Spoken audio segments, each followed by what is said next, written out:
When it comes to monsters, vampires, mummies and werewolves used to be the most popular fictional monsters, but in the 90s and onwards, another monster would overtake these classics and become the new king of monsters, namely the zombie. Zombies are much different compared to other monsters, as it's often not just one zombie, it's always a group of them, not being able to kill them except for a headshot, and that once you are bitten, you become another zombie. And when it comes to games, vampires and the other monsters, they had just limited potential due to their inherent characteristics, but zombies and video games would become the perfect fusion, as there's been a plethora of games, and if anything, the market kinda became super saturated and overused in the 2000s, and people were getting tired of them. Most of them tended to be subpar, cliché, boring, and had little to no innovation between them. There was a small comeback with Telltale's The Walking Dead, which won tons of awards and is beloved by the gaming community. But that was once in a blue moon kind of game, and it would take 3 more years for another game to make waves and flip the zombie formula on its head, and would further innovate the zombie genre once again. And that game was Dying Light.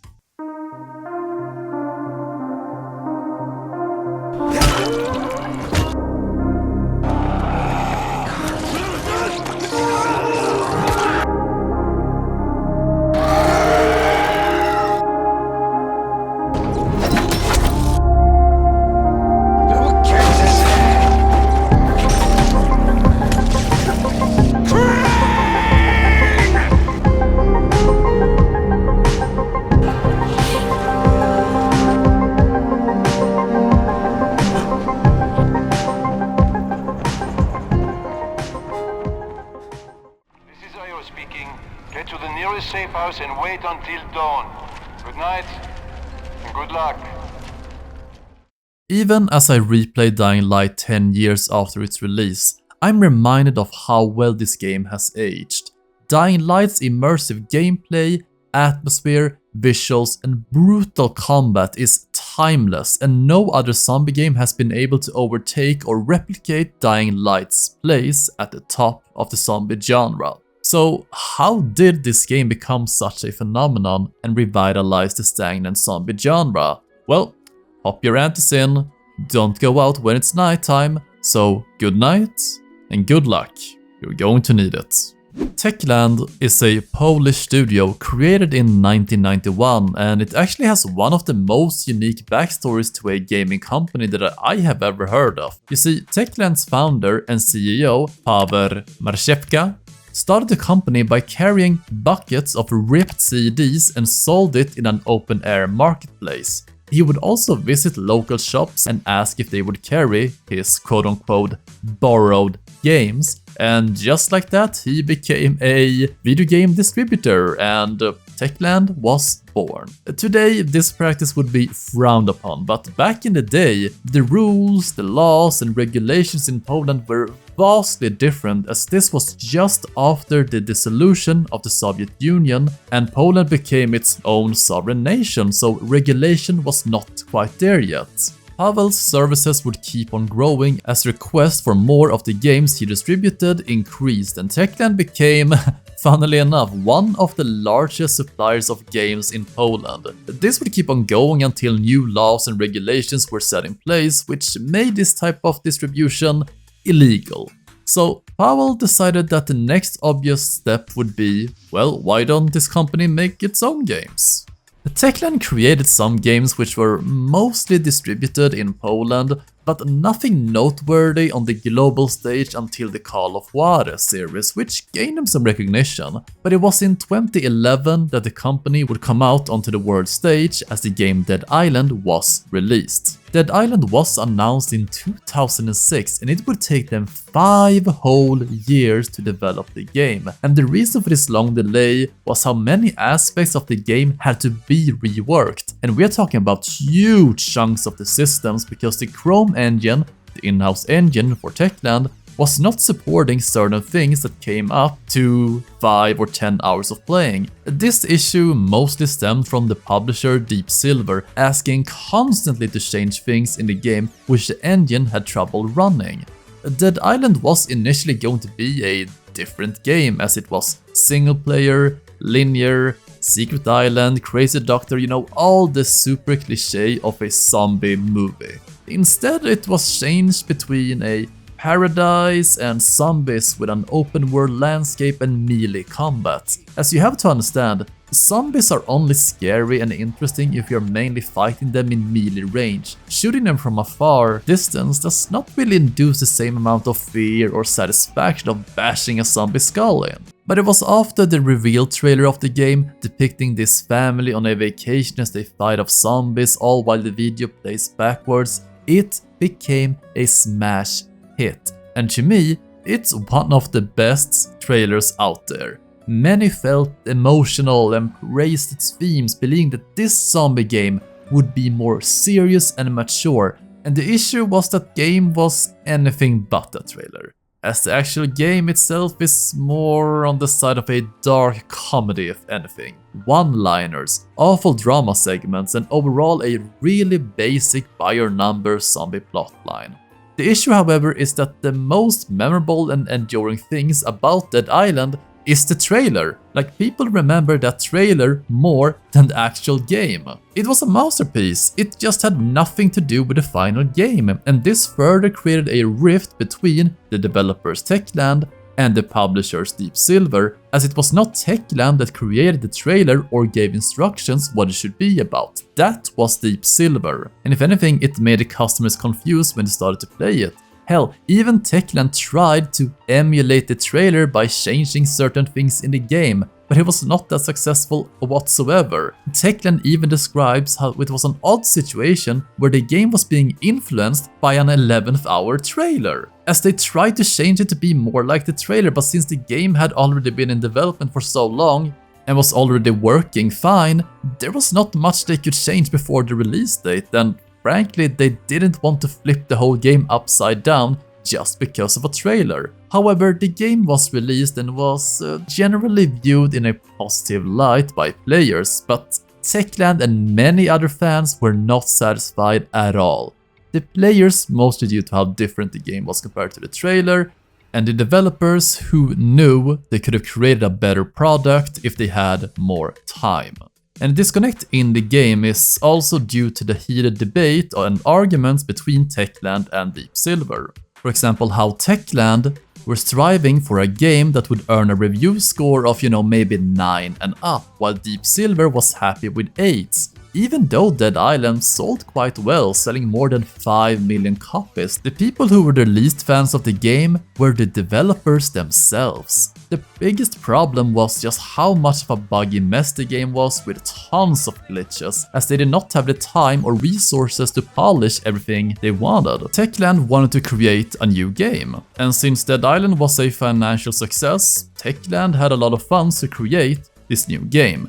They wanted to make Dead Island 2 a better product and fix all of the issues the first game had, and the reason why they did not create Dead Island 2 was because Deep Silver had too much creative control over the studio and they wanted to run the franchise. Now, Dead Island was Techland's idea, but Deep Silver owned the rights to it because it was the best deal Techland could get at the time, since it was a no-name studio. Of course, you can clearly see the similarities between Dead Island and Dying Light, where the former is a bit more colorful and goofy, while Dying Light would go in a more mature and darker direction. 1 month after the release of Dead Island Riptide in 2013, Techland would announce a new zombie game called Dying Light. Since Techland split off with Deep Silver, they needed a new publisher and they chose to partner with Warner Brothers. And in that deal, it was stated that Techland would gain full creative control of the IP and development of the game, allowing much more freedom than with Dead Island. Hell, Dying Light was supposed to come out in 2014, but Techland delayed it to 2015. So, when the game came out, what did the critics think about the game? Disappointed! Yeah, it's so interesting looking back on them, as they are mostly meh. Yeah, the release got mixed reception where some praised it for its gameplay and parkour mechanics and of course the terror of the nighttime sections. The critique of the game was directed towards the story being cliché, boring, protagonist, how weapons breaking should never be a thing, and how the game was not optimized at release, often being buggy. The general audience, on the other hand, loved the game, as it sold over 1 million copies in just its first week. A year later, it has sold 4.5 million, and in current day, it has sold over 20 million copies, making it one of the best-selling horror games of all time. Personally, my interaction with this game was watching the review from Angry Joe back in the day, and he gave it a 6 out of 10. And for some years, that score kept with me. But on a Steam sale, I bit the bullet and bought the game, and man, Joe was so wrong because this game is a masterpiece in many aspects. But enough backstory, let's get into the actual game, shall we? First of all, I adore the premise of Dying Light as this city named Haran that has been walled off by the outside world as a virus has spread which turns people into zombies. I know, shocker, right? The game kinda borrows some inspirations from the Dead Rising series as the GRE, Global Relief Effort, has invented a temporary cure called Anticin, which will prevent people who has been bitten to transform into zombies. The issue is distribution, as the only way to get it into Haran is by airdrops. You play as Kyle Crane, who is more or less a special operative who is tasked by the GRE to drop into Haran and make contact with Suleiman, as he has gotten a hold of a file which can make the GRE look bad if it's ever released, and he has been using it as a bargain chip against them since the outbreak, as he will release it if anything happens to him. So, after dropping out of the plane, everything goes wrong, as Kyle gets his parachute stuck and is immediately ambushed by some local bandits, and when he fires his gun, everyone starts to panic as the game introduces what you should never do: make loud noises. Back up! All of you! Stop! Loud noises draw them.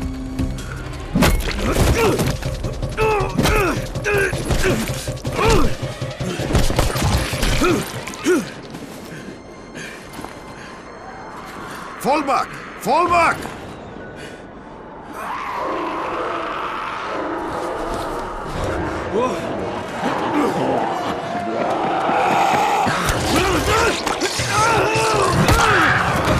Kyle is bitten and is now infected, but he is saved by Amir and Jade. Unfortunately, Amir dies while trying to hold the zombies back, while Jade takes Crane back to the tower. You wake up in an unknown bed as some of the kids are playing around and thinking you're a zombie as you start to wake up. Crane is also voiced by Roger Craig Smith, but I swear, the only thing I heard was Sonic the Hedgehog. Wait a minute. Well, just because it's the end of the world doesn't mean I shouldn't look my best. Radio for a while. Don't worry, my cover's intact. No contact with the tower's leader yet. And I could never unhear it when playing the game, so I looked it up and yeah, he's also the voice actor for Sonic. It's weird, man, but also kinda cool. You can immediately tell that the resources around the tower are scarce, as everyone in the tower is given a number when you are infected to make it easier to count how many doses of Anticin they need.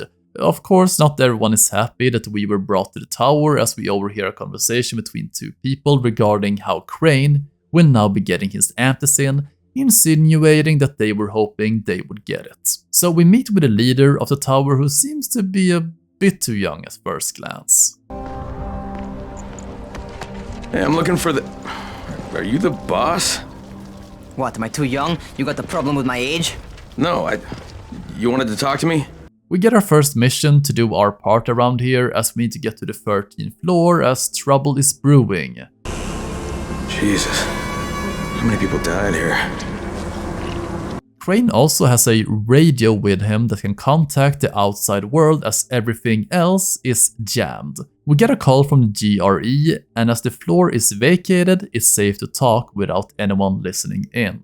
Oh yeah, and each time we call the GRE, we get this blue and cold filter as he reports that his cover is intact, and will blend in with this faction and find out if their leader is the target we are looking for. Apparently this floor was not completely abandoned, as we pick up a rusty pipe to investigate the noises, and this gives us the first taste of combat in the game.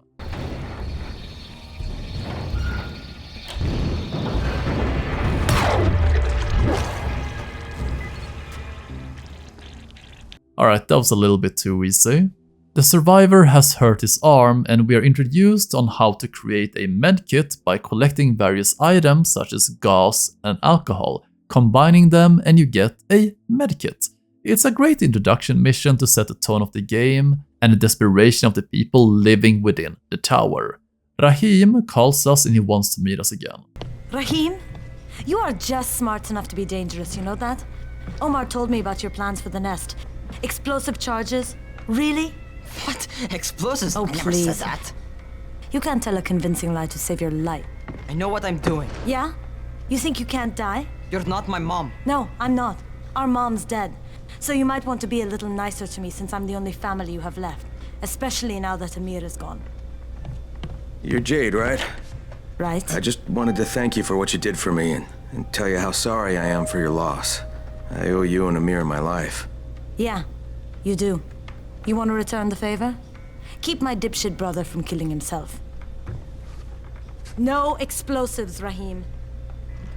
Well, before we can speak to Brecken, we need to change into some runner's clothes. Oh yeah, and you can change your outfit in this game. It's pretty darn useless because you are never going to see your full body in the game. It's only for multiplayer and co-op. So Rahim wants us to meet him on the roof for an initiation, namely learning how to do Parkour! So we climb over the crane as Crane over to Rahim and balancing this crane. Yeah, a lot of crane here. And it's fairly nerve-wracking walking over this crane as you don't want to look down and you see and feel your balance shifting. This is the place where Brecken teaches people how to run, and the first test is, well, Jump down to the very bottom. Are you nuts? I'd kill myself. Don't be a wimp. Come on, you can't be serious. Watch this.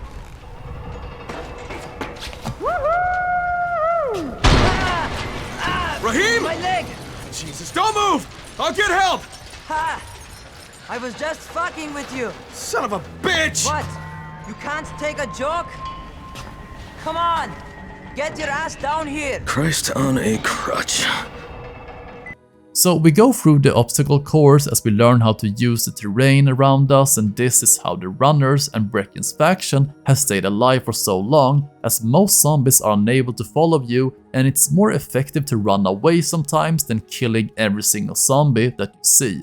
I love how the game actually shows how these people survive instead of just explaining how they survived. And I absolutely think this would be an optimal way of surviving a zombie apocalypse by using these types of skills to traverse and escape. The last test is running back to the crane through the obstacle course, and you can choose your own way to be creative here. Everything is going smoothly until we are crossing the crane back as we are starting to get seizures. This is the effect of being bitten, as they remind us that we are infected and that we need a new dose of anticin. So we are directed to go to the doctor for a new dose, and he is located a small distance away from the tower and in his trailer where he's doing research on the virus, and it also acts as a small base of operations. This is also where we step outside into the world of Dying Light for the first time. Okay, new guy, be careful out there. We've lost too many already.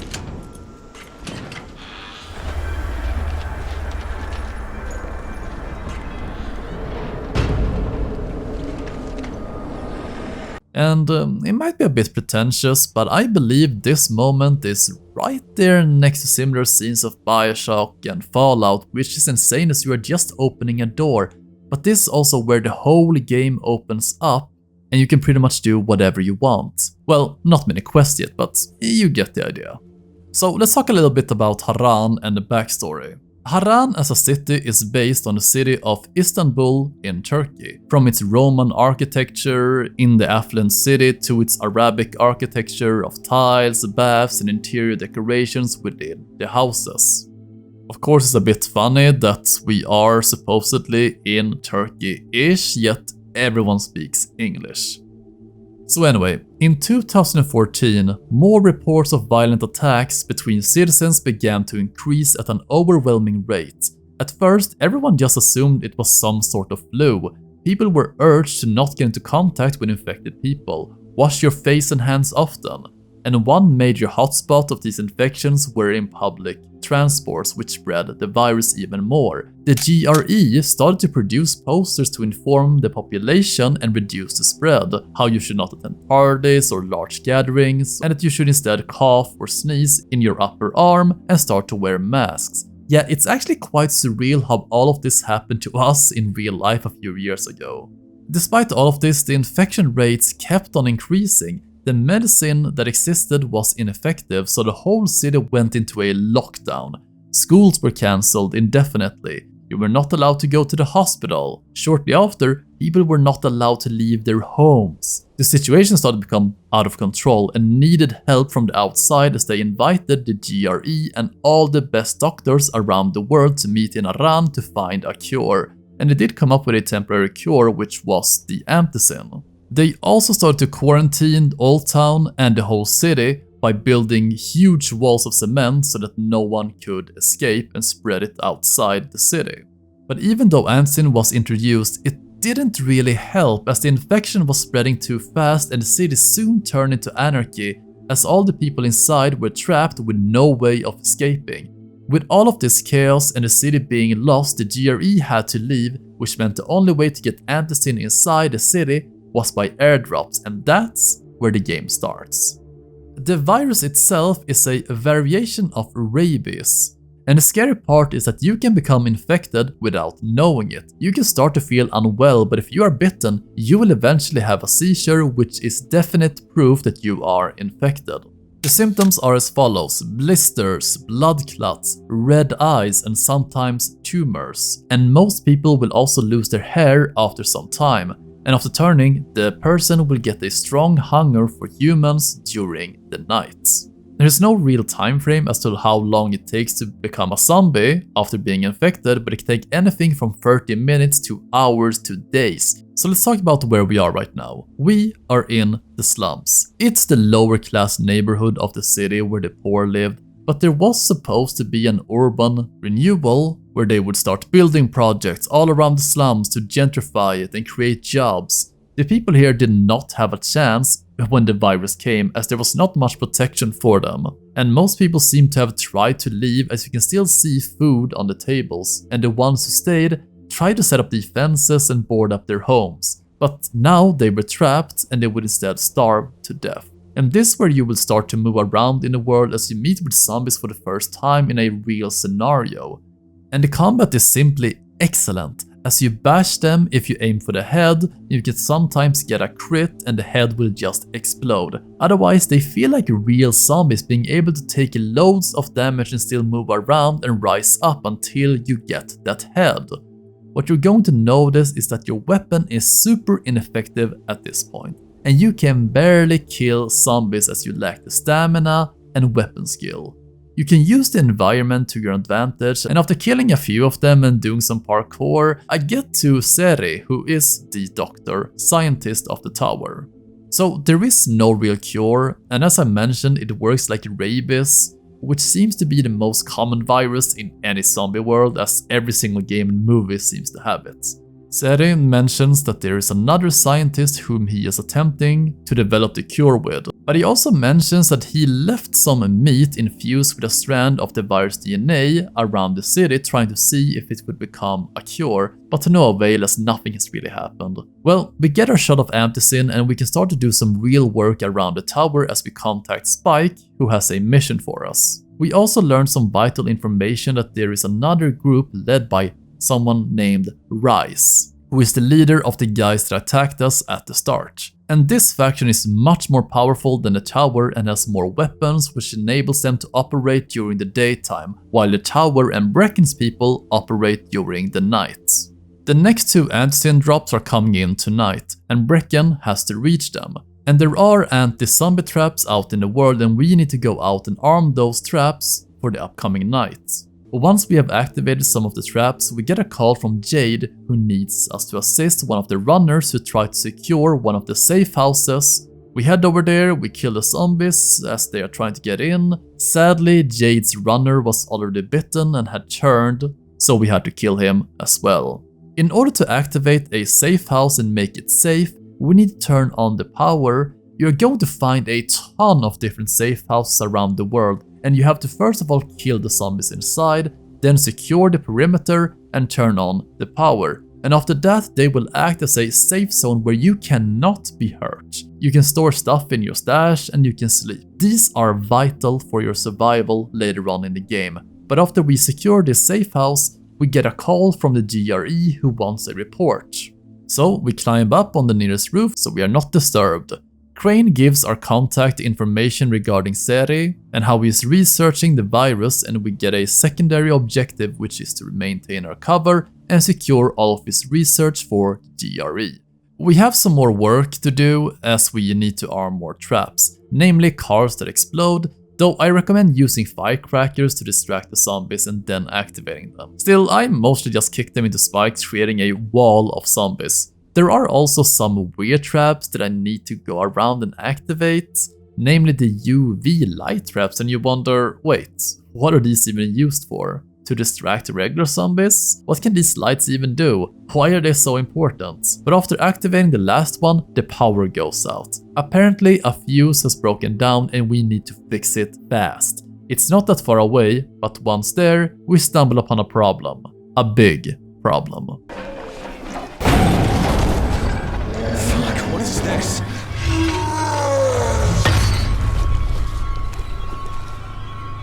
These are the Goons. They are a special zombie type that has tons of more health compared to ordinary zombies. They move slowly, but they swing around a concrete block and they smash the ground while also doing whirlwinds. Their attacks also have a large area of effect, so you need to time your attack.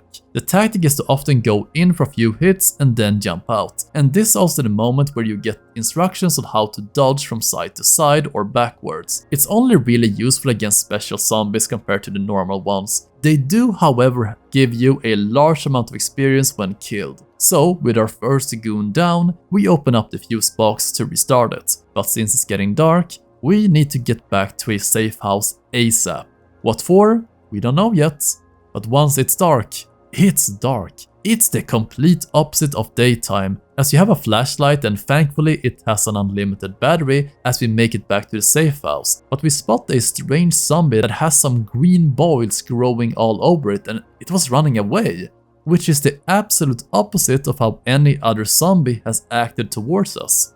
But for now, we need a good night's sleep. And after waking up, Spike radios us and tells us that something went terribly wrong last night and that we need to get back to the tower ASAP to be briefed and meet with Brecken. Jade, who's your friend? Kyle Crane. Look, Brecken, the last thing we need is for you to go back out there. We can figure out another way without jeopardizing you. Right, Crane? I'll go. I'll do it. Right. Yes. Crane will go. He'll be happy to. Jesus. No offense, friend, but you're as green as grass. You can't just... Crane will manage. He'll start in the right spot. And Lena's right, you need to be here taking care of the towers, convincing them the world's not over yet. Oh, hell. Maybe one more try before we go to Rice. Yeah, okay, fine. Good luck, Crane. So I forgot to mention something, and this is actually something I really can't remember ever seeing in a game before. You see, before Dying Light came out, they of course released the ordinary trailer to hype things up. And who is the main character in this video? That's right, it's Brecken. As we see him and his runners going after the airdrop, all while doing parkour, battling zombies, we also see Brecken's team of runners slowly being taken out one by one as they did not expect this amount of zombies or virals to be around. We see the modified weapons being used as he saves his last runner who eventually fails to make the jump. Brecken is now all alone. He makes it to the roof, but he is ambushed from behind and hit in the head, which takes us to the current timeline. So the timeline is Crane comes, Brecken goes out trailer, and here we are now. And as I mentioned, I don't think I've ever seen such advertising being made, and I dig it completely, bringing it into the actual game and timeline. Now Brecken was supposed to be one of the 4 main characters. Yeah, initially, just like in Dead Island, you would be able to choose between 4 playable characters, namely Jade, Rahim, Brecken, and an unknown character. And we can see this during the first official Dying Light gameplay trailer, which is around 10 minutes long, and you will notice that we are not supposed to play as Crane, we were supposed to play as Brecken, as you just need to listen to his voice. Hey, love. What are you doing in here? You have to go. My daddy's sick and really angry and he'll hurt you. Hey, it's okay. No, please go. Go before he hurts us both. Go away. So the fact that Techland managed to change the story to fit the trailer, as it was not just planned to be a story moment in the game in the first place, was a smart move, and it makes the game more lived in, as other characters are doing stuff at the same time as you, so rather time is moving at the same time. So with Brecken hurt, who is their best runner and leader, and also losing so many other runners, he is on sick leave as Crane offers up his services to go after another airdrop with Antizin. This is the last attempt before they are going to be forced to ask for Antizin from Rise, as they are running out of it. Crane informs the GRE that Brecken is not their man they are looking for, and the target is instead Rise, and that we need to make contact with him, and it means necessary.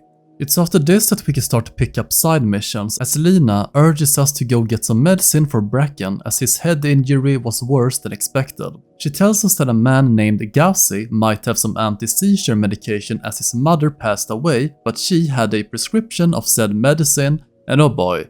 You see, speaking to Gassi is not that easy, as he will not allow you into the house, as he wants you to get a special box of chocolates and a movie for his mother as it's Mother's Day, which of course we would gladly do. The issue is that the video rental store is alarmed, and finding this movie is a pain in the ass as there are so many lying around on the floor. Now, all we need is the chocolate now and deliver it to him.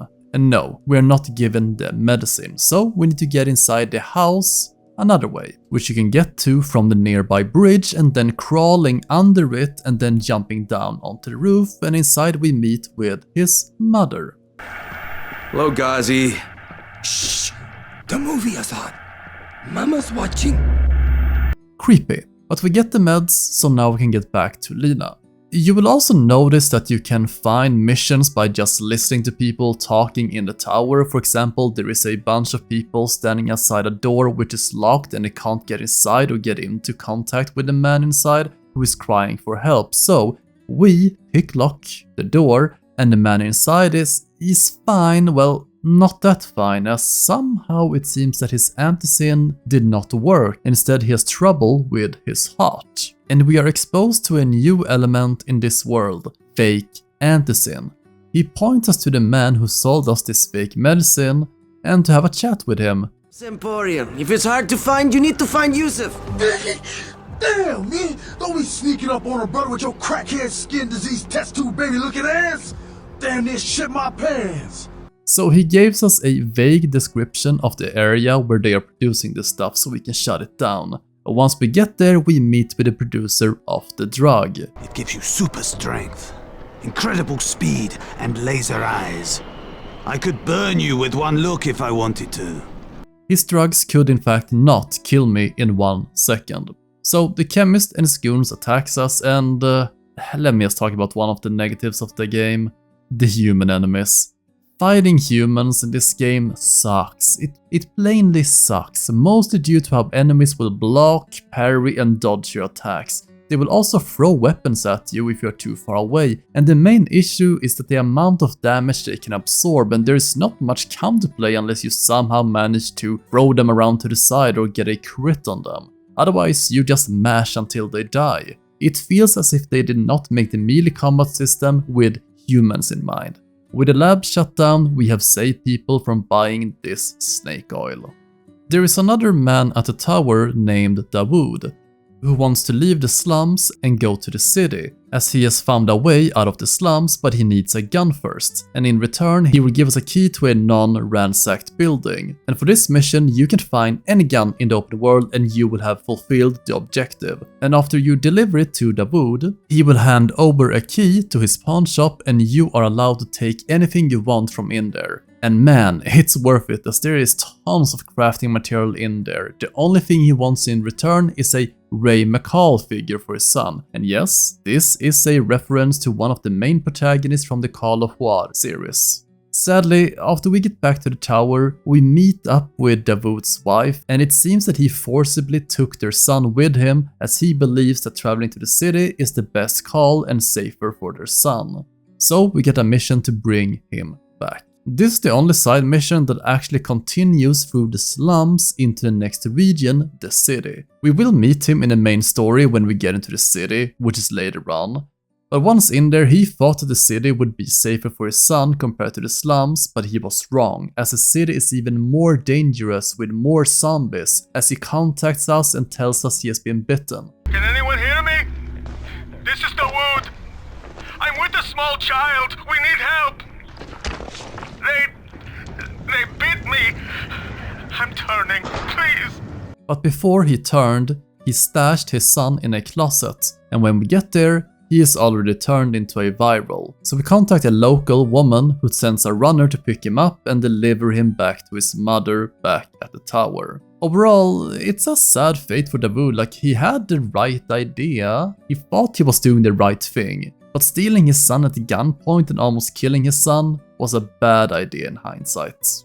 An interesting side mission is when you meet with Errol Asani, who was the city's mayor before the outbreak. You can actually see his face on different propaganda posters throughout the city. So he will have us do various tasks around the city to assist him and his family in getting out of the city, and hell, maybe even you too. We need to find some paint to mark the building for the shopper, and I absolutely hate this mission, as you need to gather 4 spray paint cans and they are not marked on a map, just a big orange circle, and they are all so damn hidden and small to find, and you're going to be searching for them for a long time. And this is one of the missions where it should just be marked on the map. But after getting all of them, we get back to the school. So with the paints, we go up to the roof and we mark it for the helicopter. But before the heli arrives, we need to gather the money that Asani took from the bank, nearly $25 million. It's in his basement in some duffel bags and we need to get it. But while we are down there, we hear this. Sorry, Crane. I had no choice. Kareem said I was a fool to trust you. It's not what you think. I would have taken you with me. I contacted the evac when you were off getting the paint. I had to tell who would be on board, so I gave them your name. Now, I don't know who you are, but they knew, and they said you were a no-go. Yes, it was all a ruse. There was never any money here. He just baited us down into the basement to leave on the shopper himself. But he does give a pretty darn good explanation as to why he did so.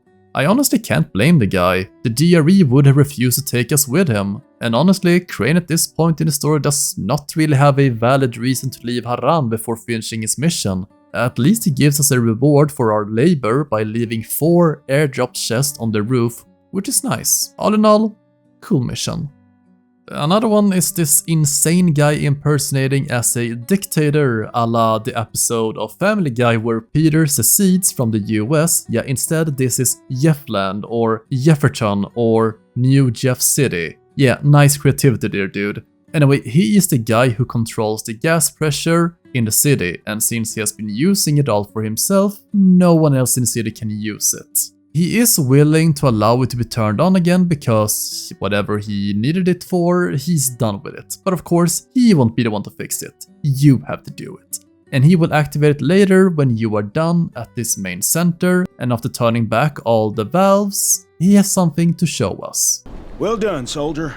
I'll open the main pressure gate. Then prepare your eyes for a feast of controlled pyro combustion. I think I should watch this from a distance. If you insist, you got 10 seconds.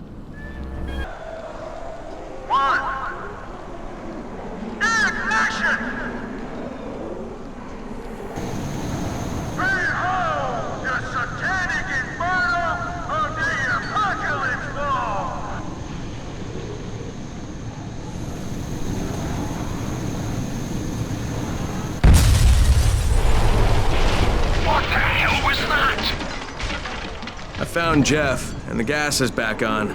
That's a relief. Told you, he's irreplaceable. Yeah, well, I'm afraid you're gonna have to find a replacement. What an idiot. One of the coolest side missions though is after you help Alfie with turning the electricity back on, he now wants you to gather some bulb lights from the bridge. You see, the army built security measures on the bridge in form of these huge UV light bulbs that were supposed to protect civilians trying to escape to the neighboring city across the bridge, but once they turned them on, it pretty much overrode the fuses at the city's power plants, creating darkness throughout the city, and it became a massacre as the civilians had no protection against virals or volatiles. It also meant that the army had to blow up the bridge, which we can see as they could no longer ensure its protection, and further isolating the city. So, he wants us to go and get those light bulbs, and what's cool is that when we get to the bridge, they are actually working as intended, because we turned on the power back in the previous mission, and they will hold back any volatiles trying to sneak up on you. But that also means you once again have to brave out during the night, as that is the only way to see which light bulbs are still working that you need to steal. And of course, where are these light bulbs on the bridge located? Oh boy. Yeah, they are located at one of the highest climbs in the game, as you must climb both inside and outside the tower, while there are even zombies inside which are annoying as hell, and there's even a bomber behind the door which almost killed me. Well, we are finally up here and you need to balance while walking on the beam, getting all of these lights, and it's nauseating as Crane does this wiggle making you so damn uncomfortable up here. And it's also the wind, just listening to it, it's just perfect, you really feel like you are about to fall. But we get all the light bulbs we needed and we head back to give them to Alfie and see what he wanted with them. And yeah, the reward for this mission is that they will now serve as an extra defense against volatiles during nighttime around the tower. All in all, there are some great side missions here, and I would even suggest that they are even more interesting than the main story ones. Just do the main side missions and not the ones where you need to collect plants or some stuff. But anyway, I think it's about time we get back to the story. On our way to the cauldron to pick up the next airdrop, you can hear a child crying, and it's possible that you missed this since this is an optional quest, as you radio in with Jade. Outside the house, there is a female zombie trying to get through the door, and a male zombie inside as you find a kid inside a wardrobe. Oh, hey, honey. Hey, what are you doing in here? You have to go, mister. My daddy's sick and really angry, and I'll hurt you. Okay, it's okay. Please go. Go before it hurts us both. Go away. Jade tells us that she will pick her up and that you need to go after the airdrop as it has the priority. Now, if you don't do this during this mission, there won't be another chance as the crying stops and the child most likely died, as there is blood inside the wardrobe. It's also some decent storytelling here, told through the environment, as I guess the father tried to protect the child but was bitten in the process, and how the female zombie outside might have been the mother or someone they knew, so he pushed her out of the house, but he was already bitten. He didn't have much time until he would turn and hope that someone would come and save their child. But with the child saved, we continue on, as we find one of the airdrops on top of a building, but once we open it, it's empty. Someone has already taken the contents.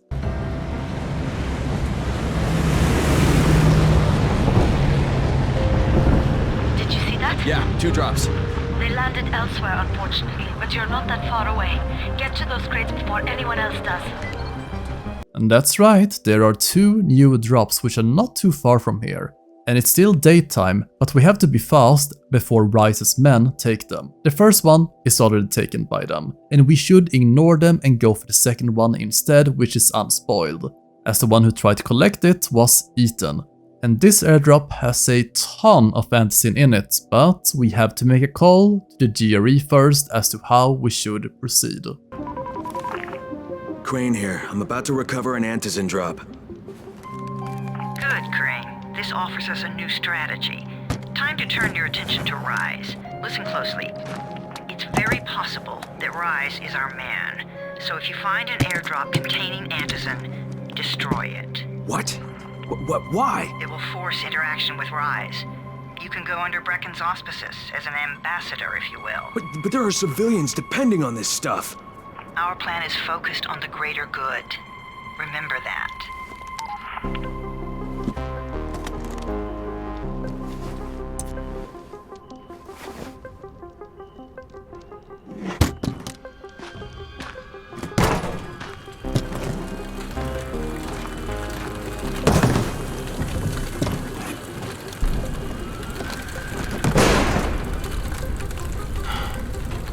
Jade, I'm at the airdrop. There's no Antizin here. This makes me completely despise the GRE contact, as she is cruel, she does not care about the people at all, but again, I understand her perspective. If we take back this Antizin to the tower, there is no reason for us to go and meet with Rise, and if we would go and meet him, that would blow our cover. I'm more surprised by Crane questioning this decision so greatly, as he's supposed to be the secret operative and their agent. He should know what's at stake if they don't get the file and be loyal towards the GRE, but here he acts shocked. I'm not sure why GRE would even give this task to Crane if he's not fully loyal and understands the stakes. Or are they just so desperate that they are sending in anyone at this point? I would have loved to see a bit more of Crane slowly, and I mean slowly, becoming more questioning of the GRE. Hell, he doesn't need to burn these up or destroy them, he can just hide them, and then afterwards, after meeting with Rise, he can bring them back to the tower. Anyway, we destroy all of the Antizin, but we do keep one vial in our pocket. And we inform Jade that there is no more Antizin. But it's nighttime now, and that means new horrors. And this is the moment in the game that truly elevates it from a good to normal zombie game to something on a whole new level.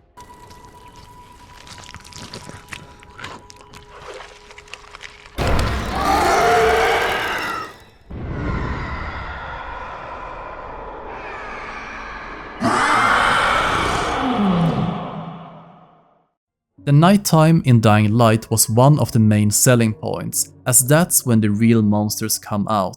At 8:57 PM, the initial scream will sound, alerting the player to coming change, that nightfall is about to come, and that you can hear the corresponding set of screams and howls from the infected.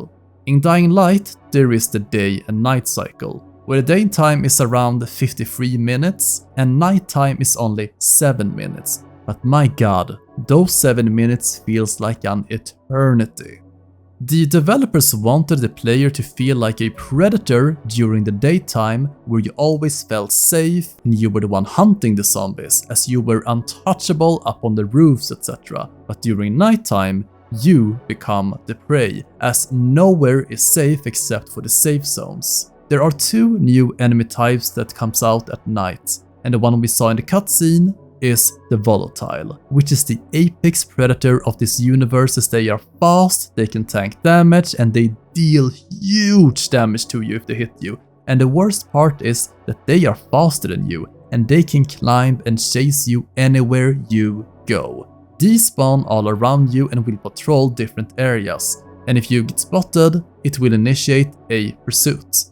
And they work like regular humans in terms of they will only see what's in front of them, you can see their cone of vision on the radar. Loud noises will also attract them, so it's possible to sneak around them. And what makes these enemies so utterly terrifying is of course the speed, but it's the sounds they make. The heavy breathing while being chased, and the screams are just horrifying, and it always gets my heart rate up. Especially when you get the skills from the agility tree that allows you to look behind while running, as it slows down time. I honestly never even tried to fight these monsters until the endgame because 1. They are scary, and 2. I didn't wanna die, as usually you are punished for dying as you lose survival points. That's what I thought, because during nighttime you actually don't lose anything if you die. And all in all, I think the Volatiles are some of the best designed zombies to date, as they did something no other zombie has made me feel. they made me feel scared of zombies, and that's so hard to nail down, as zombies are often just seen as obstacles and they're not scary, but the volatiles, they are fear-inducing. The other new zombie type are the Nightwalkers. You see, during night, normal zombies close to you will sometimes transform into virals as they will run just as fast as them, but more importantly, they will give away your location and activate a pursuit, which means all volatiles will run towards your position. And I think these are a great addition as it makes it impossible to completely dodge enemies during nighttime. And even if you avoid the volatiles, these new enemies can be anywhere as you don't expect them. Nighttime also has some benefits, as you gain double experience points in both might and the agility tree, so there is a incentive to go out there if you dare. But I'm going to be honest, I have finished Dying Light maybe 4 times in total now. I have over 120 hours played, and I to this day cannot handle being out at nighttime. Seriously, I have no problem with horror games, but this nighttime in Dying Light, it just scares me on a different level. You will also gain a pursuit bonus depending on how long and how many parkour stunts you made during the sequence. There is also a threat level which goes to 1 to 4, with each one increasing the number of volatiles spawning and chasing you. The issue is being out at night, it's kinda bothersome and often not worth the hassle. So a lot of time, when nighttime came, I just went to a safe house and I slept until morning. So nighttime, it's perfect, right? A tremendous success. No, it has some huge drawbacks. For one, for the most part, you're not going to be doing any missions during nighttime unless they require it, as finishing them while volatiles are around is straight up an instant fail. There's also not much incentive aside from the additional bonus you get to your skills. But if I don't want to go out during the night, what's the point? I would have loved if there was a side activity or areas that had tons of good gear, but the only way to get to them is getting through a nest of volatiles or something. There had to be some kind of reward being out at night outside of the points. There is not enough incentive to be out, there is no real loot. I'll give you another example of a game that does this right. There is this game called Subnautica that has this mechanic that forces you into uncomfortable locations. Subnautica is a game where you crash land on a planet which is covered in 99% water, and below there are monsters, leviathans, these huge creatures of varying sizes and behavior, and namely the Reaper Leviathan is one of the scariest monsters ever created. You can hear them before you see them, as they are hunting with an echolocation, so when you hear it, it means it sees you.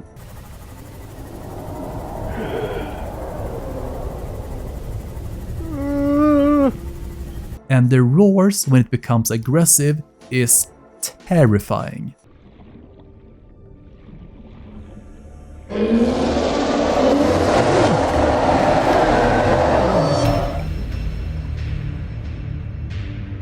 So the mechanic that the game has is that it actively forces the player to areas where these creatures patrol in order to progress the game by getting better upgrades, recipes, schematics, and also to progress the storyline.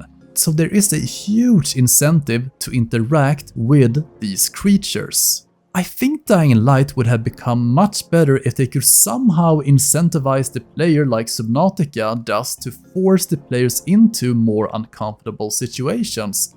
As I said, you can finish the game without going out at night. So on one hand, everything about the atmosphere, sound and enemy design is perfection. It's just everything else around it that kinda ruins it. Why create something so amazing when there's no real reason to play it? It's such a shame. And Techland has never been able to fix this, as they tried to in Dying Light 2 and The Beast, but it just created new problems. If anything, Dying Light, the following, did it better, as there are more locations with better loot. There is an incentive to be outside during night. It's just tragic how one of the biggest selling points of the base game became an overall disappointment.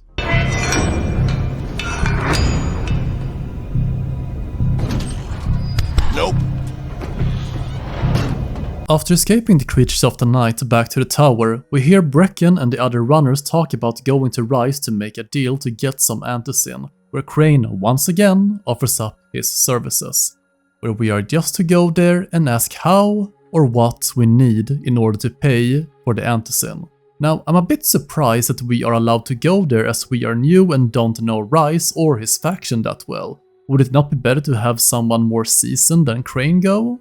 Well, maybe I chalk it up to how they are desperate and busy with other important things around the tower and that no one really trusts Rise. What's cool is that you can actually see Rise's tower or building from the tower as he controls the other higher tower.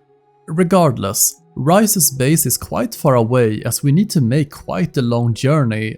Jade calls us when we are about halfway there and tells us how she appreciates what we are doing, and she thinks we are doing it because we feel the guilt of Amir sacrificing his life for ours and how we want to repay that debt. Though I don't really think Crane cares about Amir whatsoever because he never even brings it up. And if anything, Crane does not really seem to have any survivor's guilt or appreciation for what Amir did.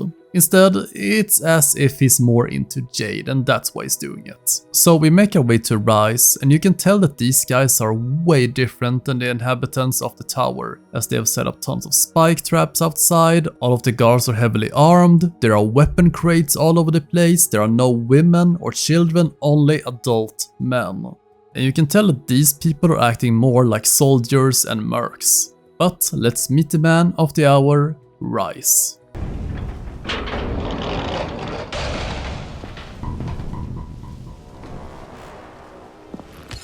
How long have we been friends, Osman? We have been friends for a very long time. That is why I'm so surprised that you would steal from me. Haven't I seen you somewhere before? Now I'll give you a choice. Very simple. Your right hand or your left? Left. Was that my left or your left?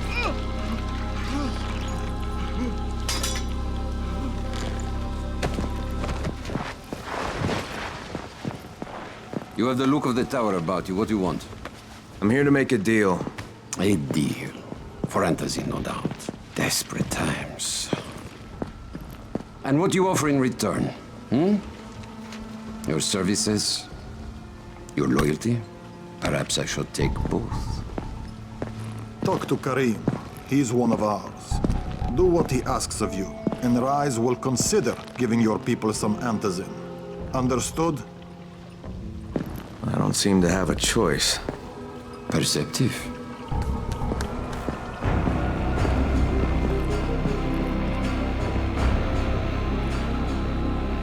I like the attention to detail that Tahir says he recognizes us, and he's right about that. We have met him. He is the first person we meet in the game, as he was one of the bandits that tried to kill us when we messed up the parachute landing. Well, since Rise does not really feel like helping us or even making a deal directly, his lackey will instead give us some information, and this person is named Karim. And if we do everything for him, then maybe Rise will consider giving us some antizin.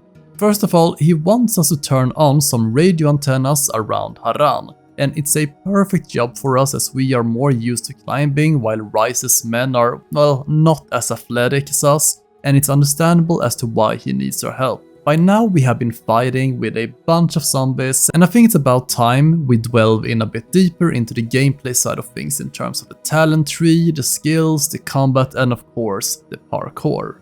In Dying Light, you have 3 talent trees, one for survival that you gain points from by finishing missions and delivering supplies for the tower. This tree assists you in terms of carrying capacity, skills that improves weapons if you mod them, lesser chance of them breaking or using metal scrap when repairing them. And of course, crafting weapons like explosives, grappling hooks and even shields. The agility tree increases whenever you do any parkour skills out in the open world or finishing a mission or challenge that grant you points for that tree. The tree teaches you new parkour moves like sliding, being able to vault over enemies, grapple them and throw them to the ground or to the side, wall jumping and climbing, which is cool as hell and super useful. There's also added skill expression as you learn skills like holding a button when you hit the ground to do a somersault, removing all of the fall damage, and you need to time it perfectly when you hit the ground, otherwise you will take damage. You also do this really cool 360 camera movement, which is super damn awesome. Oh, and of course I can't forget the most essential skill, the dropkick. This is easily the funniest skill to use in a game as it's overpowered as hell and it's just super fun to use, especially dropkicking a zombie into a spiked wall or from a roof. The might tree increases whenever you attack a human or a zombie, and a bigger bonus when you kill one, where the more rare enemies give you bigger bonuses. Also, many missions tends to give you might points as well. The tree assists you with increased prowess in combat, like teaching you new attacks like the ground pound, where you jump from a height with a two-handed weapon and just smash the ground, dealing AoE damage and knocking zombies off their feet. A whirlwind attack that, well, attacks all zombies around you, and a charged attack that increases your damage with a one-handed weapon, which is super useful to break the guard or poise of the zombie and human enemies. And lastly, there is the jump attack, where you can instantly kill a zombie when jumping down on them while holding the attack button. Each tree has a different skill that you learn the further down the tree. The parkour tree will have you run, climb faster and have overall more stamina. The might tree increases your stamina when fighting enemies, giving you more attacks before you get tired, and these are overall the most important skills in the game. And the crafting and modding system of the game is pretty much expanded upon from Dead Island, where you have your classic mods like electricity, fire, toxic, bleeding and impact. These all have different rarities, where the better ones are more effective, and you can also have two different effects like electricity and fire at the same time. And the better they are, they trigger you more often. Take the electricity one for example. One of the basic ones can electrocute one target, but a better version has an AoE effect, and these are of course super satisfying to use against zombies as it will spread to a bunch of them. I also love the visual update you get with your weapon as you upgrade them, like the little blowtorch for the fire mod. All of these mods, however, can be found in blueprints, and you can get these by either doing missions, side missions, and you get them as rewards or you find them in the open world.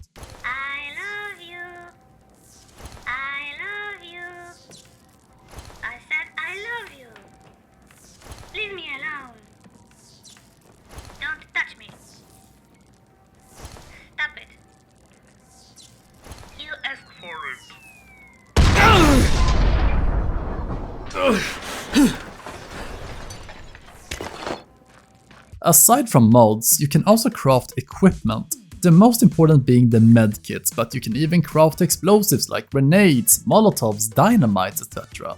There are also potions that can assist you, like more stamina, faster running speed, being able to see in the dark, etc. Now there's one super annoying thing though. When you craft something, you can only craft it one at a time. So if I wanna craft, let's say 10 medkits, I need to craft them one by one, so 10 times. And it also takes some time doing it. It's just why? It's such a simple mistake, and especially since this is not a game where you craft something, the game is still ongoing. No. When you're picklocking, it keeps on going. But here, when you pause and go into your equipment system or crafting system, the game gets paused. Why? I think something must have gone wrong here, because if the game is paused, why do we need to craft something 10 things each instead of just at once? Because if the game was still ongoing in the background, then I could understand you crafting one thing at a time because of tension building and that you might need to move after you craft something, but here it's just, why? Just let us craft everything we want at a time. But creating all of these things requires tons of material though, and it's one of the main reasons as to why we loot so much in the game. I mean, the game is about looting. You can loot anything that isn't nailed down. But you use this material to craft stuff. Since there is so much stuff lying around in the world, the devs also invented a new system and one of the smartest features to include in the game, which is the ping system. When you press one button, you create this sonar around you which will reveal anything you can interact with, but more importantly, loot that you can pick up, as the game is quite realistic in terms of stuff in the rooms. The ping system makes it easy to differentiate and interact with and whatnot. You can also use to see enemies through walls, but this only applies to volatiles, humans and virals. It's super useful in gunfights against humans as you can see them behind cover, as it makes it easier to score your headshots. You can carry 4 weapons with you at a time and they are easy to swap around, but one issue that I find is that you can only use 4 items for different equipments like elixirs, UV flashlights, firecrackers, explosives and whatnot. The problem is that 2 of these slots are always going to be taken up by the grappling hook and the UV flashlight, as they are too important, making it difficult to even use lesser effective stuff or even trying to, let's say, use throwing stars because explosives are just better. I think they should have expanded the carrying capacity to maybe 8 things. And just have the player be able to pick what you want in a select wheel or something like the one we have, but just make it bigger. Overall, the crafting system is excellent. I just wish you could craft more than one thing at once and carry some more items. Outside of parkour, the other main activity you're going to be doing in this game is killing a ton of zombies. And I believe that Dying Light has the best combat system when it comes to killing zombies. Well, maybe aside from Dying Light 2 and that flash system, because god damn! But it's really good here. And I mentioned that it's mostly due to the weight of your weapons, but also the zombies, they feel like a real body of flesh with weight in it. You don't just whack your weapon on a doll or figure, they feel realistic. Each attack has an impact, and this is something so many zombie games fail to do.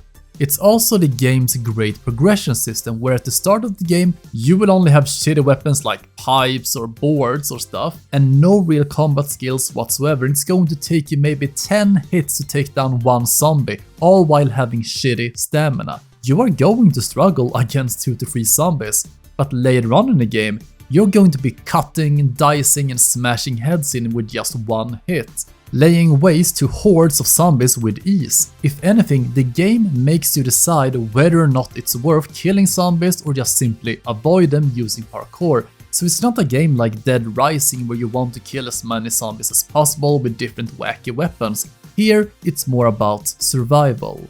The devs who programmed the AI had to change the enemy's behavior and skills, as the player with the improved parkour system was too overpowered and overall too agile, which made it so hard for zombies to keep up with the movement, and it didn't pose any threat to the players. So they had to program the zombies to be more aggressive, being able to climb and chase the players up on the roofs where normal zombies can't reach them. The attack patterns also had to be changed, as all the enemies used to only try and punch or hit the player. It was their primary attack, but against us who are so agile, we take a hit, then we move away, which made normal zombies a cakewalk. So, one change to make the player feel less overpowered was to change the normal zombies' attack pattern and behavior from swinging and hitting to grabbing and biting. This was a change to restrict the player's biggest asset, which is movement, as enemies will pin you down and lock you in this face-to-face encounter where you have to mash your key button to escape. So you can't really charge into enemies, instead you need to always keep a distance as to not let them grab you. They also included the enemy spawn system, that they would come out of anywhere, and honestly it works so great as you will never notice the secret, where in reality it works like this. Zombies will never spawn in front of you where you are looking, but they will spawn behind you. Now, there are 2 types of damage when it comes to this game, sharp and blunt. Sharp weapons are everything from knives, swords and axes. These types of weapons are able to slice zombies with ease. You can aim for the arms to cut them off, same with the legs and of course the head. Sharp weapons tends to be excellent against weaker and normal zombies. but overall they are just cooler and feels better to handle. Blunt weapons are maces, hammers, pipes, batons, etc. And these will instead break the zombie's body parts. For example, if you break the zombie's arm, he can't use it. Blunt weapons also have the increased chance of stunning the zombies and are often better against the more powerful and unique ones. And you can absolutely demolish a zombie's head with it. It also deals more damage when you attack the zombie's body itself, as you can get this X-ray of you cracking all of its ribs. There is also a crit chance of sorts, as sometimes you will be able to kill zombies with one attack, cutting off its head, and other times the same zombie type will shrug off your attacks. You will also feel pressured when fighting a group of zombies, as when you're not able to kill them in one attack, they will sometimes get stunned and shoved back by your attacks, but often enough they will push forward despite of your attacks, forcing you to either dodge or back off, and sometimes will just drain all of your stamina, and when your stamina reaches 0, you can still attack, but it won't really do any damage, and if you are hit once by a zombie, they will knock you down on your ass. Weapons also come in different rarities from uncommon to legendary, with the better weapons doing more damage, but also how each rarity will allow one more repair, how an uncommon item can only be repaired 2 to 3 times, while a legendary item can be repaired 5 to 6 times until they are broken permanently. Another cool detail is how weapons also show degradation. When you use them, they can go from pristine to seeing chunks of them being gone or seeing chips in the blade, etc. It's often an ignored detail, as it does not really change anything. When it comes to fighting humans though, it's not fun at all. Especially at the start of the game before you get a gun, as enemies will either block or dodge your attacks, and remember, you cannot block attacks. They also tank tons of damage before dying, and you can only get through their guards if you have the charged attack skill from the Might tree. Now if you have a gun, it's a different story, as they one-shot any human with one shot to the head, which makes the fights a cakewalk. But using guns also means attracting virals, which sucks. I just wish they could have put in a little bit more effort into fighting the human enemies. There's also a decent variety of different guns for you to use. There are pistols, shotguns, Uzis and rifles. These are of course excellent weapons, but are only mainly used against human enemies, as they have firearms, and trying to kill them with melee weapons is a death sentence. Ranged weapons are also good against harder zombie types, as a few headshots can kill even the toughest zombie out there. The downside tends to be the reload time, lack of ammo, and that the noise will, well, as I mentioned, attract more zombies. Furthermore, doors and chests and whatnot are going to be locked. And that means, yes, there is a pick-locking system, which is basically a carbon copy of Skyrim's system. Yet, what I enjoy about these are the different difficulties of the locks. For example, the police vans are super hard to open, but there is a high chance of finding a gun, ammo, or another good weapon inside. And also, it's because time is not paused during lockpicking. And when you are doing lockpicking, you will start to hear the moans of zombies coming closer and closer. And even though you know where the correct placement of the pin should be, you start to panic and you have to cancel it to deal with a zombie. It's great for tension building.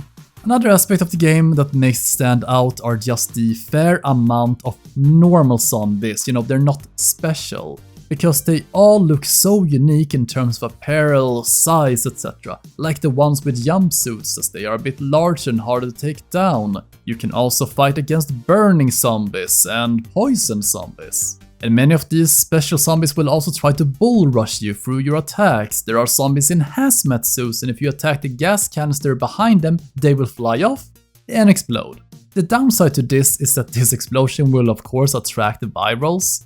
The other unique zombie that changes up the gameplay are the virals. These are fast and they will run at you at immense speeds. They will also chase you until you either escape or kill them off, as they can also climb pretty much anywhere after you. However, the aspect that I find so amazing is that when you start to hit them, they will sometimes cover in fear, saying stuff like stop or please.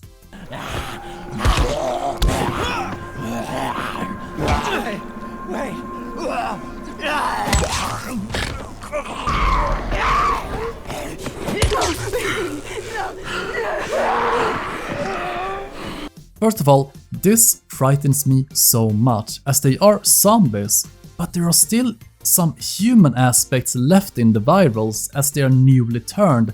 They are not yet the slow-walking grunts that we see, and it shows that the virals are just different and tragically more human.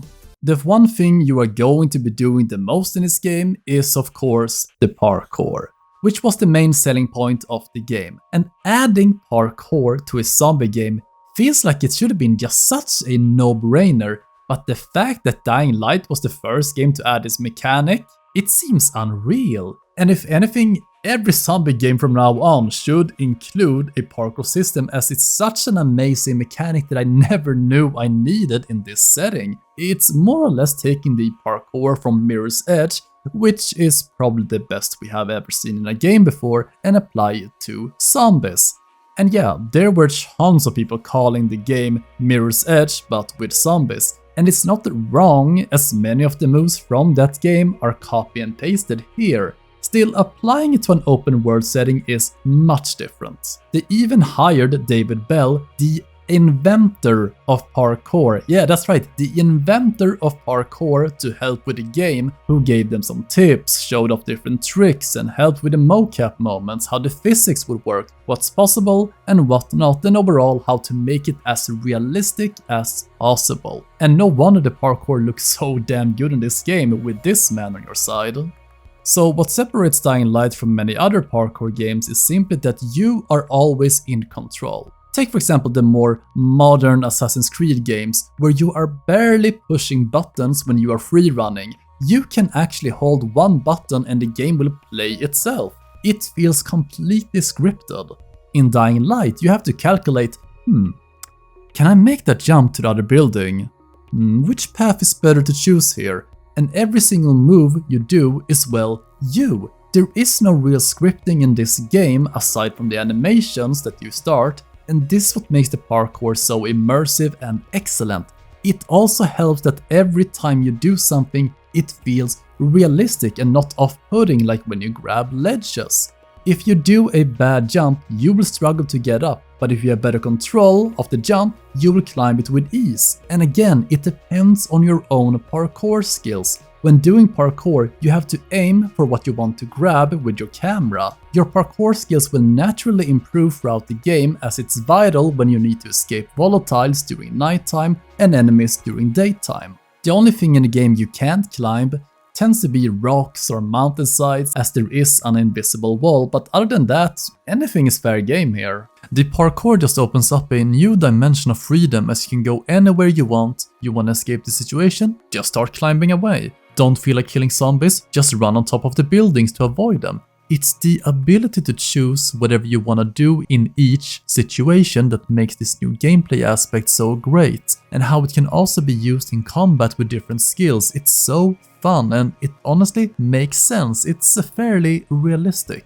I guess the only unrealistic ability is the ram one, where going through hordes of zombies is a bit too much. So how did the creators create this amazing parkour future? Well, first of all, since this was a first-person game, they wanted to remove the artificial barriers that are commonplace in first-person games. You know, the knee-high fences that you have to walk around, or how you need to climb on top of some boxes. The aim was to create a real sense of freedom in the world of Dying Light, making the players ask themselves, should I fight or should I avoid this? Evasive movement in Dying Light had to be just as valid of an option as in just going in guns blazing and killing everything in your way.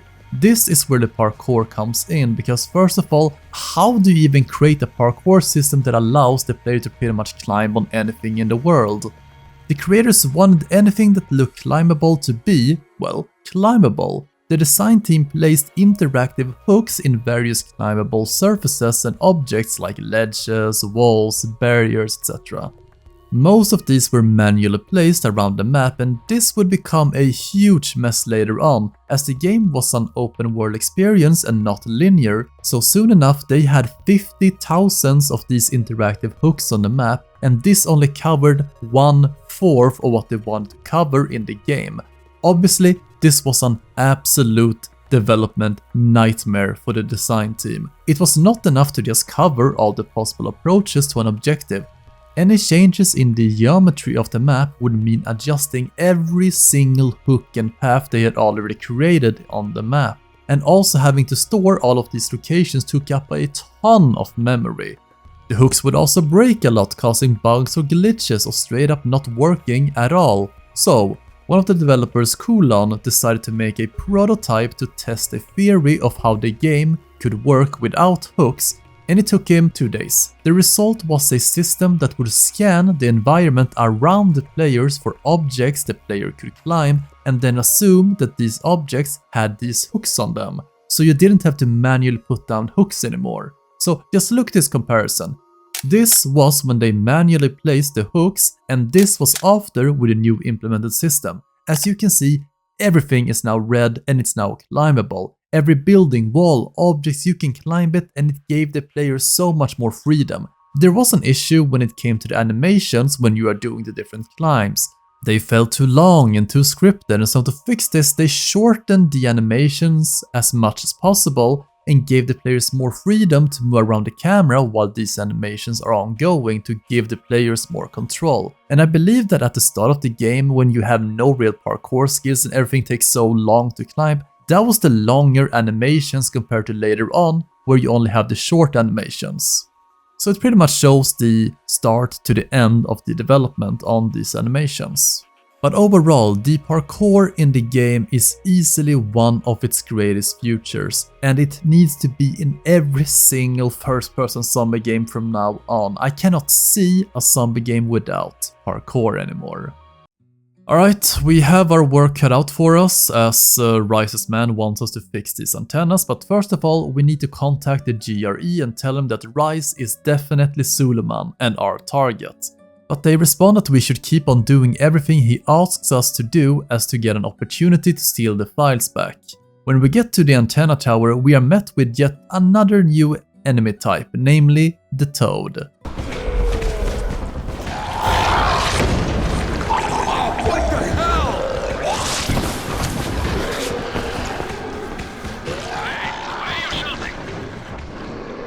Shouting because this fucked up infected motherfucker with guts hanging out of his mouth just spit a bunch of toxic snot at me.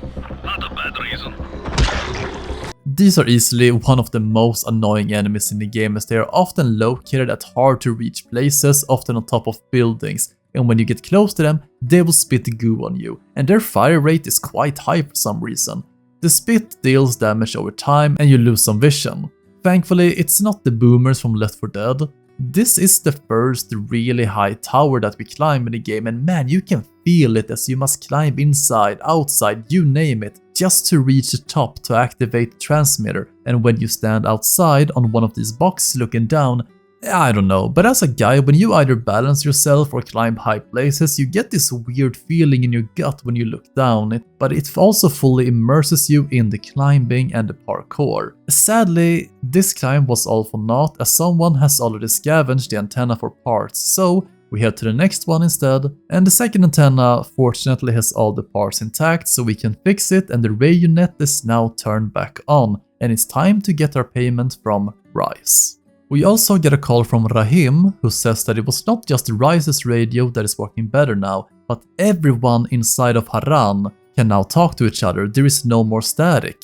How Dr. Sere and his colleague are now able to communicate with each other once again. We have done something unheard of, and everyone likes us better now. Hell, we even get a call from a new person who is named Troy, who is leading a small group of survivors in Sector 0, which is the city of Haran. They did not even know anyone else outside was alive, as the city was completely sealed off, and they thank us for our help, and if they can ever repay the debt, all we need to do is ask, which of course we will use later on. Back at Rise's place, we are being gaslighted as hell. Well, you not only did the job Karim asked of you, but you made it back in one piece. Bravo. Can I get some antizin now? Did you think I would be satisfied so easily? You still have plenty to prove. Look, we really need the drugs. Let me have them now, and then I'll come back and do whatever. You'll get antizin when I say you get it, not 1 second before. But, as I have established, I am not unreasonable. Do all that I ask of you, and I will give you not 1 but 2 crates of antizin. Alright, fine. So according to his word, he will give us 2 crates of antizin. And what does he want us to do? To go out and collect payments for him. I despise his dialogue regarding, oh, you're a puppet who listens to others, or are you a man and listens to no one, and I will come back to this dialogue later on because it makes no sense. So anyway, we need to collect the payments, and the first place is Jafar's camp, and man oh man, Crane, you know how to persuade people when you want to. You Jafar? Who wants to know? My name isn't important. What's important is that Rise sent me, and that you owe him some money. I've never seen you before.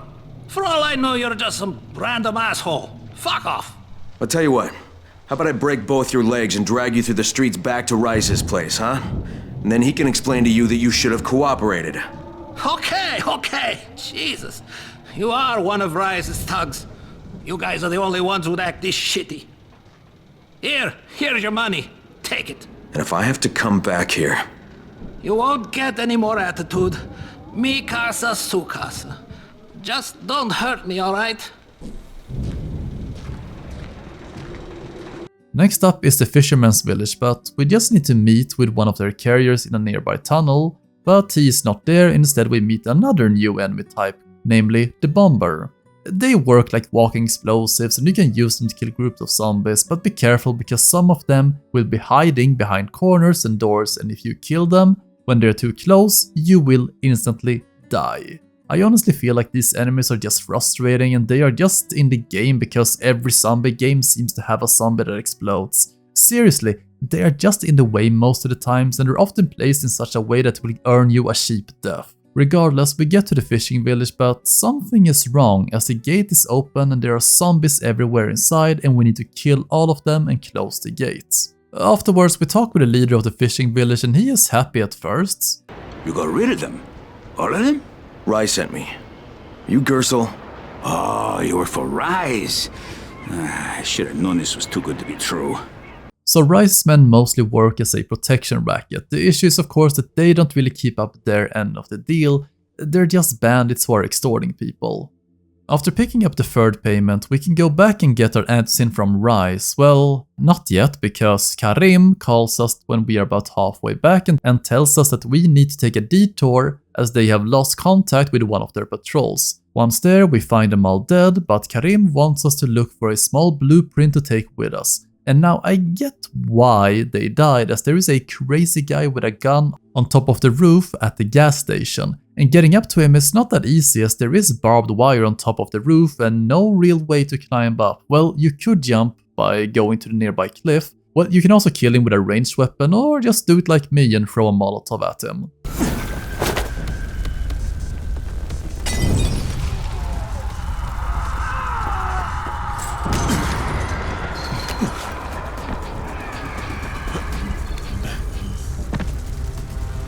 Well, we got the blueprints and now we can head back to collect our payment, and who knows, maybe he will throw in a bonus for us picking up the blueprints. Now it's time for you to give me what you promised. 2 crates of antizin. I think not. Your loyalty to the tower is nothing but blind obedience, Crane. A coward's submission to false hierarchies. You follow their rules as thoughtlessly as you follow mine. Like a good little dog. Look, we had a deal. Your people need the antizin. Now, more than ever, I would surmise. But a man who follows someone else's rules is no man at all. Here, I will allow you this much. You promised me 2 crates of it. This is only 5 vials. If you want more, I present you with an opportunity. The athlete, the Scorpion, Jade Aldemir. She's one of your number. Bring her to me. I have an arena where men fight for our amusement. I would have this Scorpion fight for us. I'm curious how long it will take for someone of her caliber to break. What? No, forget it. I'm not doing it. I hear no conviction in your voice, Crane. You have not yet made your choice, I can tell. Will you be a dog and save the dwellers of the tower? Or will you be a man and save the maiden? Go and think about it.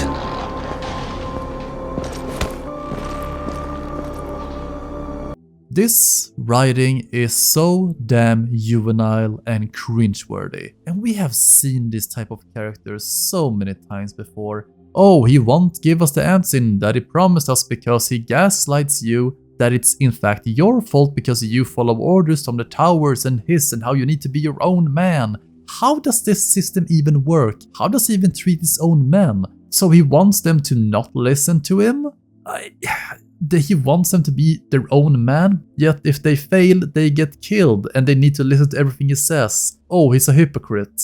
Wow, what a character. The issue is that people like Rise would get overthrown within a day if he pulled off stuff like this. There is no winning with this man, and now he wants Jade to fight in an underground arena where she will die and he will give us the antizin. Then, here's the thing. You fucked us over already once on the antizin by lying to us about 2 crates just becoming 5 vials, but this time you will honor your word if we give you Jade. Oh, then you will give us the crates. But here's the thing, no one will trust you because you have already broken your promise. So anyway, we contact the GRE again and tell them what Rise wants, and since the GRE are inhuman, they just go, just deliver her. At least Crane calls them out for it. What the fuck kind of humanitarian outfit are you guys? And for that matter, if this project file can save the world, why keep it a fucking secret? We're not paying you to be insubordinate, Crane. Get this done. Fuck you, asshole. Well, we need to head back to the tower and bring the little antizin we got. We call Jade and she tells us how there was an outbreak on one of the floors at the tower and it was a bloodbath. Bracken is completely broken by this, and who wouldn't be? Having so many people die because you made the morally right call, but the objectively bad one. This is where we get the announcements about the antizin drops. And they've just stopped. There were kids in there! I froze. Lena had to step up. Maybe she should be in charge. What the fuck, Crane? I'm no leader. I'm a goddamn parkour instructor! Wait, so all the free running... Wait, that was you? Bracken, you showed these people how to survive. Do you know what my pockets were full of when I showed up in Haran? Fucking business cards! I was hoping to drum up some more students. Maybe get enough so I could save up and buy a house. Instead of that poxy little flat I've been renting. Listen, I'm gonna talk to Rice myself. Whoa, hang on a minute. Bracken, these people still need you. Okay, just give me some time, all right? There's gotta be another way. A better way. Fine. I'll wait. But not for long.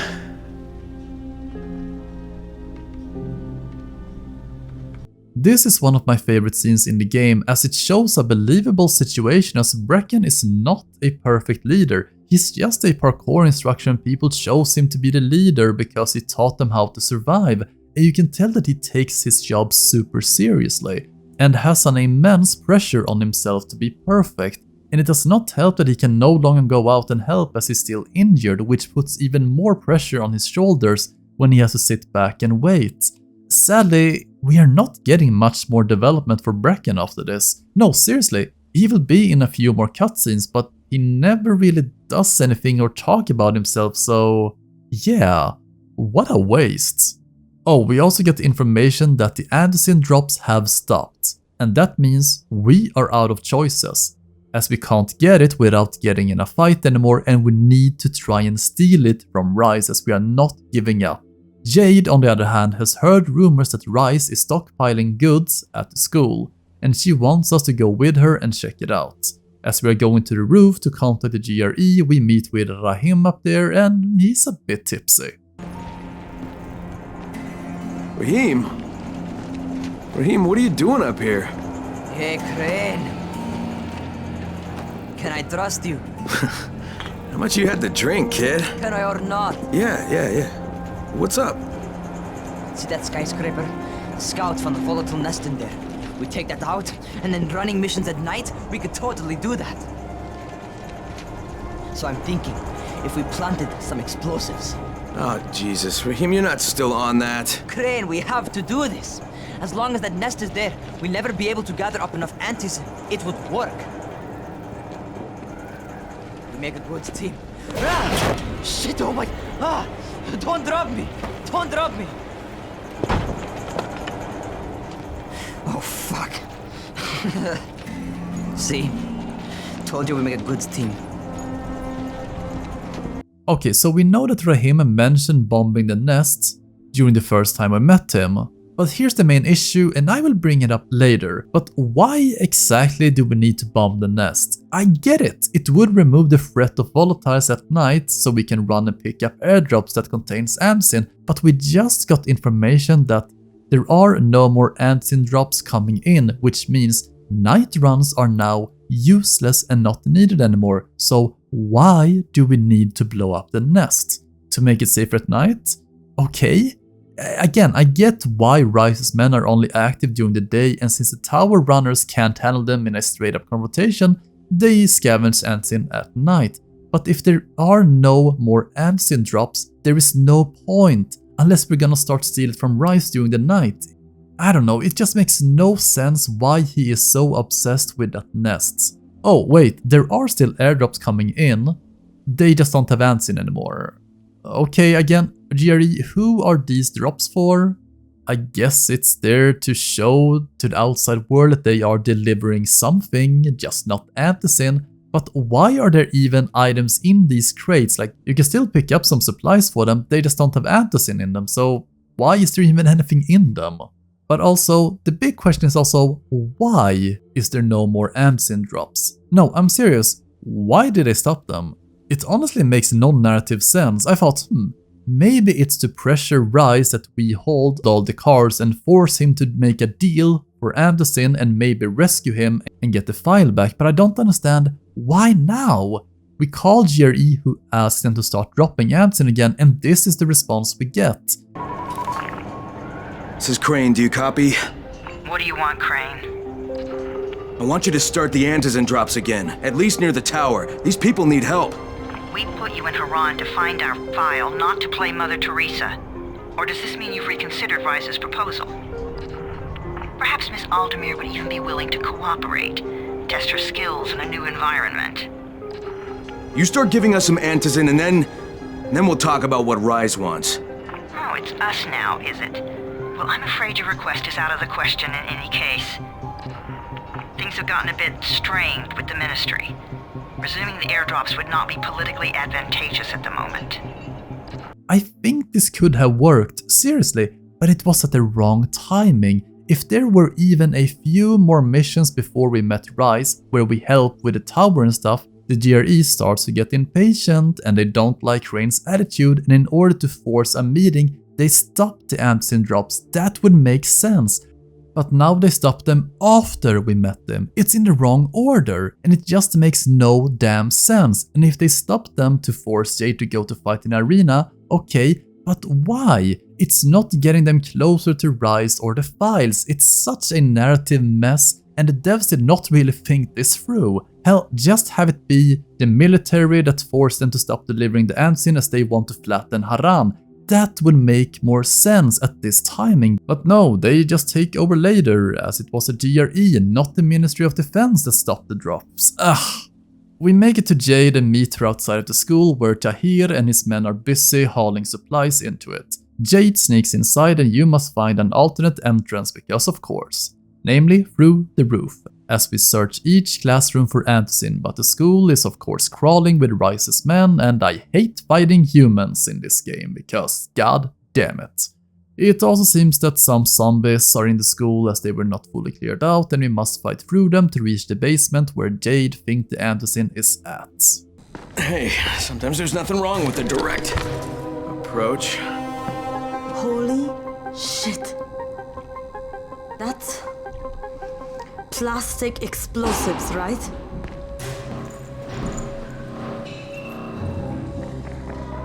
Alright, listen, you take this stuff and get back to the tower. I'll deal with these assholes. Don't be ridiculous, we'll fight them together. And risk letting them keep this much ordnance? No, just go. I got this. Meet me back at the tower.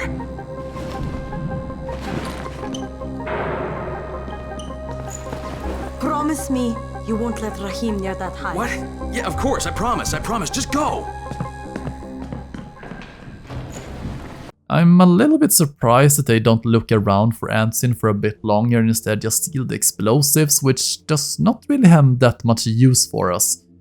Regardless, Rice's men find us and we need to take them all down and then escape the school as night has come and it's no longer safe to be here. We also get a closer look at that weird zombie from before, the one with the green biles and all. Now that it's dark outside, we need to get back to the tower, which is quite a distance, and with all the volatiles around, it gets a bit hard. Jade also tells us that we need to remember that we need another plan now, as we did not find any antizin, and to keep Rahim away from the explosives. Wait, so the plan is still to blow up the nest? Again, what is wrong with these people? Why is everyone so obsessed with blowing up the nest? Again, there are no more airdrops with antizin during the night. Why do you need to destroy it?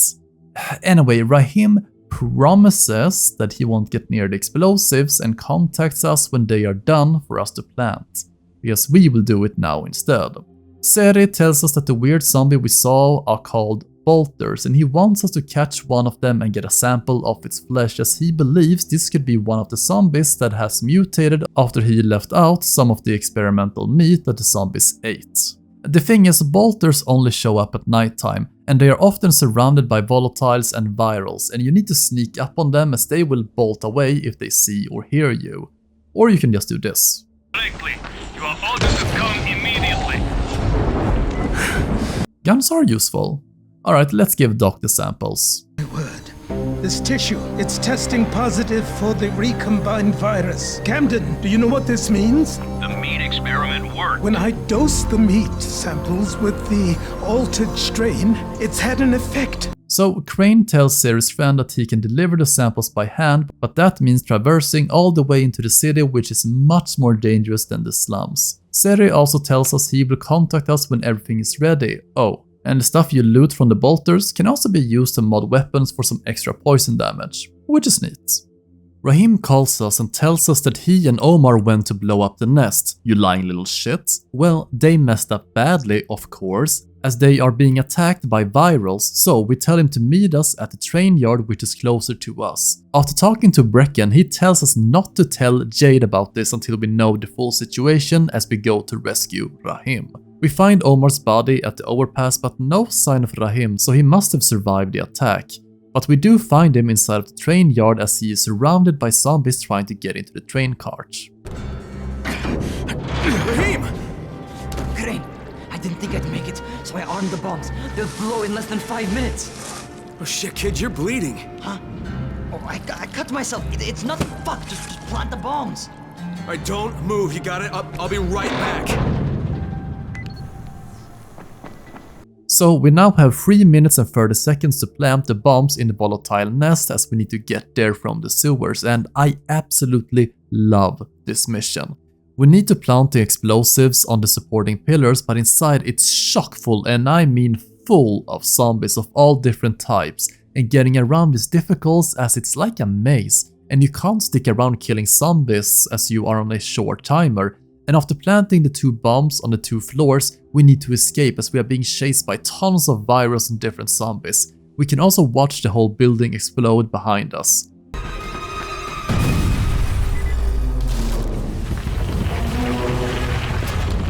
Hey, Rahim! It worked, man! Hey, your plan worked, kid! Rahim? Hey, do you copy? Shit. Cool. Let's go back and check on Rahim. Rahim! Oh, I should have seen it. Oh, God. The whole damn building came down. Oh, shit! No, Rahim, stop! Rahim, it's me! It's me, kid, it's Crane! Oh, Jesus! Rahim, stop!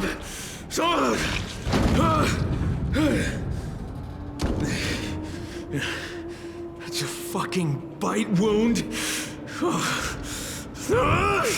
You goddamn stupid fucking kid! Oh God, Jade. I'm sorry, but I cannot take this scene seriously due to 2 reasons. 1. Rahim has not had enough screen time to make us care about him this much, and second, hearing Crane yell how he was his best friend here, like, Crane, you have barely interacted with a guy. I would never, ever have guessed you would care so much about this guy.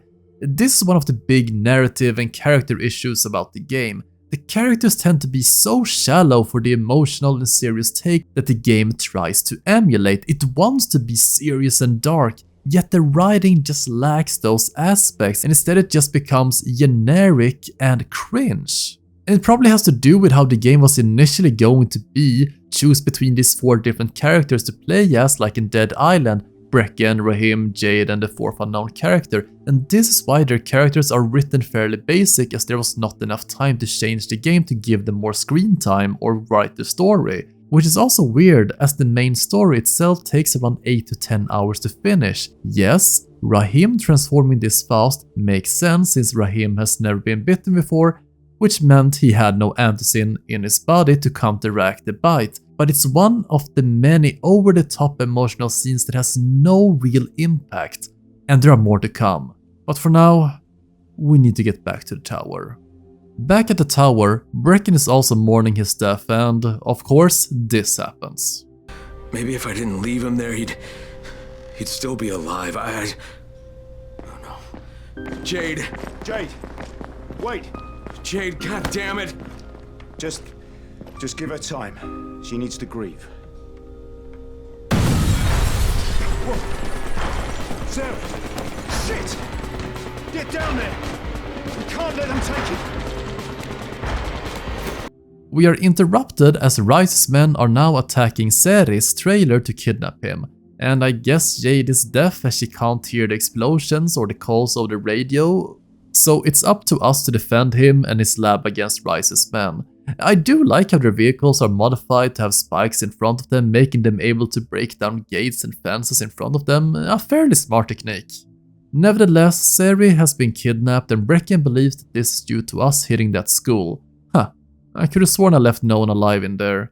Brecken has also gotten information from his scouts of where they took Seri, and we must now go and save him from Rice's base as we enter from the roof and must then battle through the entire building to reach the basement where Seri is located. Crane even calls up the GRE to ask for assistance, but it seems that there is a new management in town. Crane here. I could really use some GRE support right now. That's too bad, Agent Crane. This is the Ministry of Defense. The fuck? What the hell's going on? What happened to the GRE? The global relief effort's position here has been diminished. We are in charge now, and we have declared Harran a Code 1 target zone. Wait. Just hang on. You can't just carpet bomb this place. There are still hundreds of innocent people in here. Maybe thousands. Irrelevant. We're doing this to protect billions of lives. Surely you can understand that. Okay, just listen. There's this scientist in here named Zera, and he's been doing research on a cure, and he's really close. I've seen the research. If you bomb the city, just... Acknowledged. The chances of one scientist in a wrecked city coming up with useful results are negligible at best, but... you have 48 hours. Honestly, I have to give the guy some credit. Giving Crane 48 hours before they start to carpet bomb the city, he could have easily ignored it and just started it anyway. So, once we get down into the basement, we will encounter a new danger. Guns. This is the first time we will encounter enemies with guns, and yes, that means you can also die in a few milliseconds if you are not careful enough. And it also means melee weapons are fairly useless, as running towards them will get you riddled in bullets and dead. So now we have this awkward shootout which does not really mesh that well in this game, as there is no specific cover mechanic and it just feels off. We kill everyone and find Seri, who is concerned regarding his research. Oh, yes, all right. But understand, my research, it must reach Dr. Camden. That's why I gave the packages to Jade. I know you said you would deliver them, but she was there, and time being of the essence. Doc?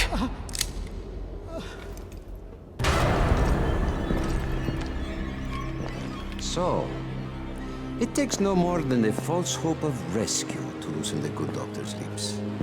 Hunt the Scorpion down, spare no resource. With pleasure. You see, this was all planned by Rise. He knew you or someone would come and try to save Seri, but yeah, betting on the fact that they would reveal the plan while escaping is not a good plan at all, Rise, and it makes next to zero sense. So instead of Jade, we are going to fight in the pit against zombies, and I really like this segment. All of our weapons are taken away, which means we need to use the weapons in the arena, which are the most basic shit you can get, like rusted pipes, wooden planks, etc. And you have to use your own skills that you have learned throughout the game to take out the incoming zombies. There's also a lot of environmental traps you can use, like throwing the zombies into spikes, etc. Oh, you also have no medkit, so you can't regain your life. But using skills like the stomp ability is super useful as trying to kill the zombies with inferior weapons. It's hard. After managing to survive several waves of the undead, we are gifted a machete from Rise, as the challenges will be harder from now on.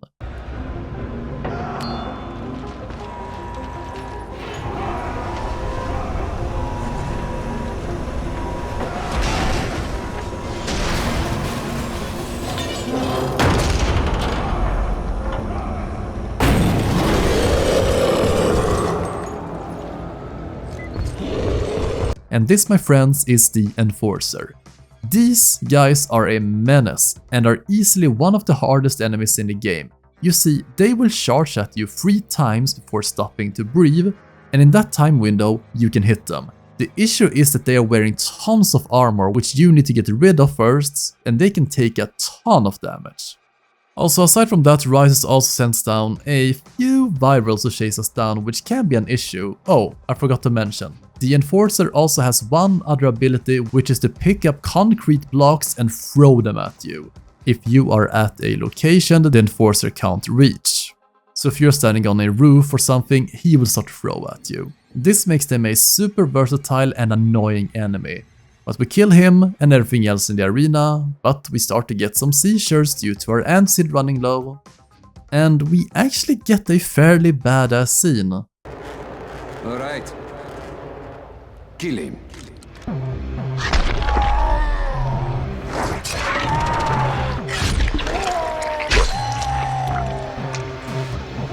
But then it just becomes cringe with this line from Rise.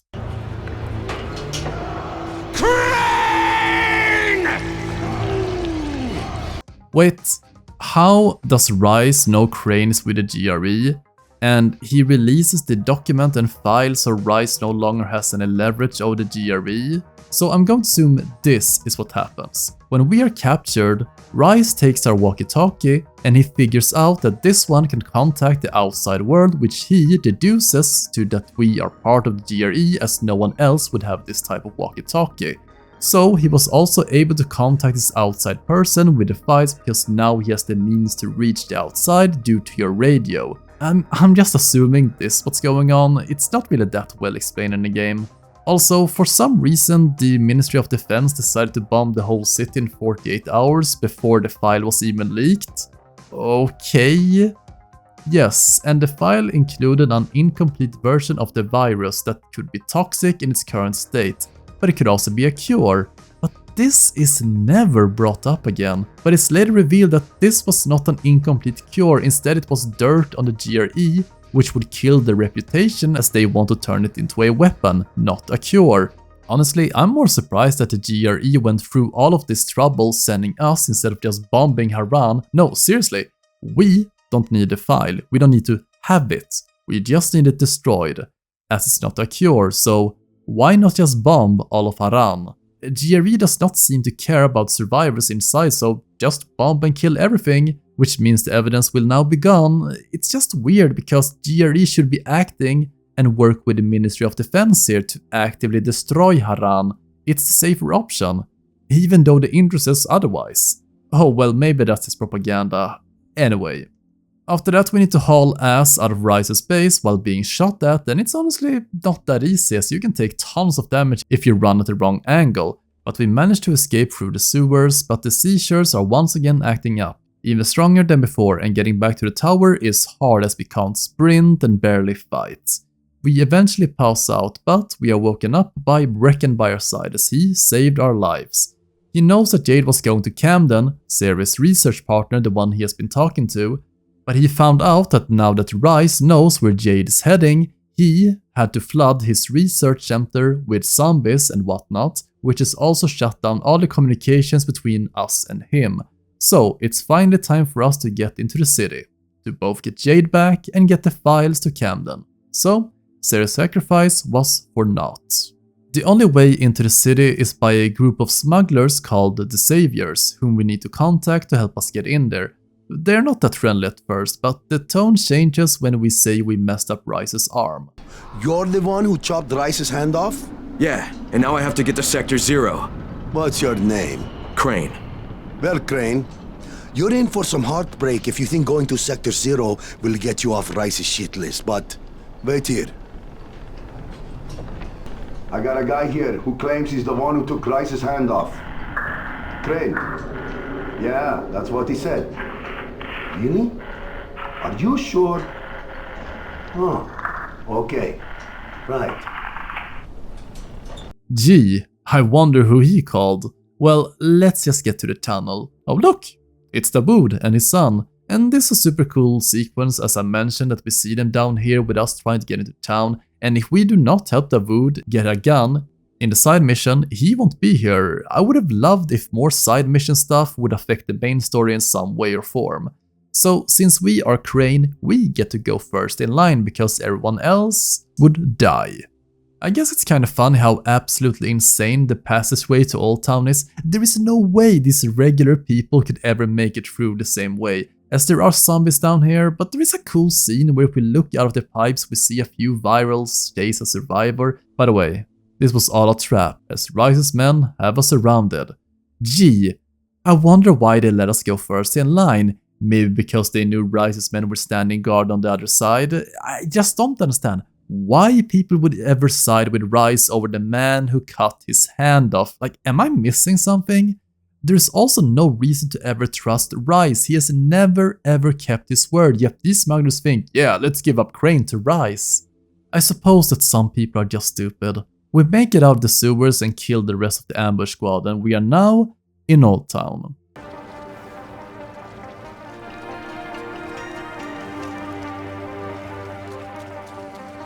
Okay, here goes nothing. Jade, it's Crane. Do you copy? Jade, it's Crane. Can you hear me? Damn it. All right. It's time for some local talent. Troy, this is Crane. Do you copy? Crane? It's great to hear from you. What can I help you with? Yeah, I'm in your neck of the woods now, and I'd love to put our heads together. Where can I find you? You're here? In the Zero? Fantastic. Have you seen a pair of towers, one taller than the other, with scaffolding around them? We call that our loft. Head that way and we'll be waiting.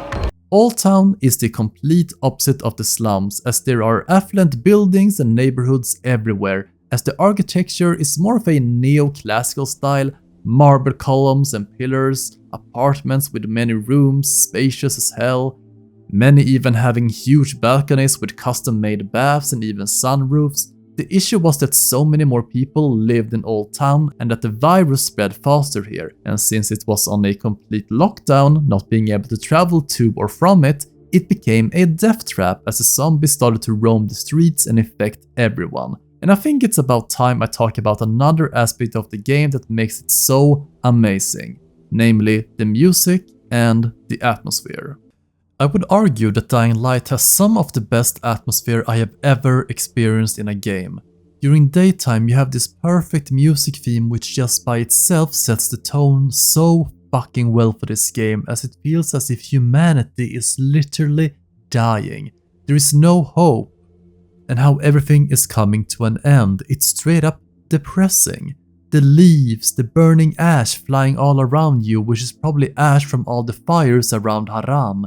The yellow filter that makes the world look so much more diseased, as the color yellow is often associated to sickness. How it's not just the people of Haram that are slowly dying due to the virus, but the whole city itself, as there are more people that are dead than alive walking around in it. I believe that the opening menu of the game says a lot about what's to come, as Crane is standing on top of the scaffold watching over the city as the sun is either rising or setting. As he views the skyscrapers and shanty towns around the city, it just oozes so much style for what's to come, showing you the heights but also the importance of daylight and what happens when darkness falls. The color palette of the world is quite amazing, as the majority of the map is filled with dull grey and brown environments, which are often broken up by the grass and plants and of course the blue sky. The colors are quite realistic, which assists in making the game feel more grounded in reality. It looks realistic. And it assists more in the notion that this city is devoid of life and is slowly but surely rotting to the ground.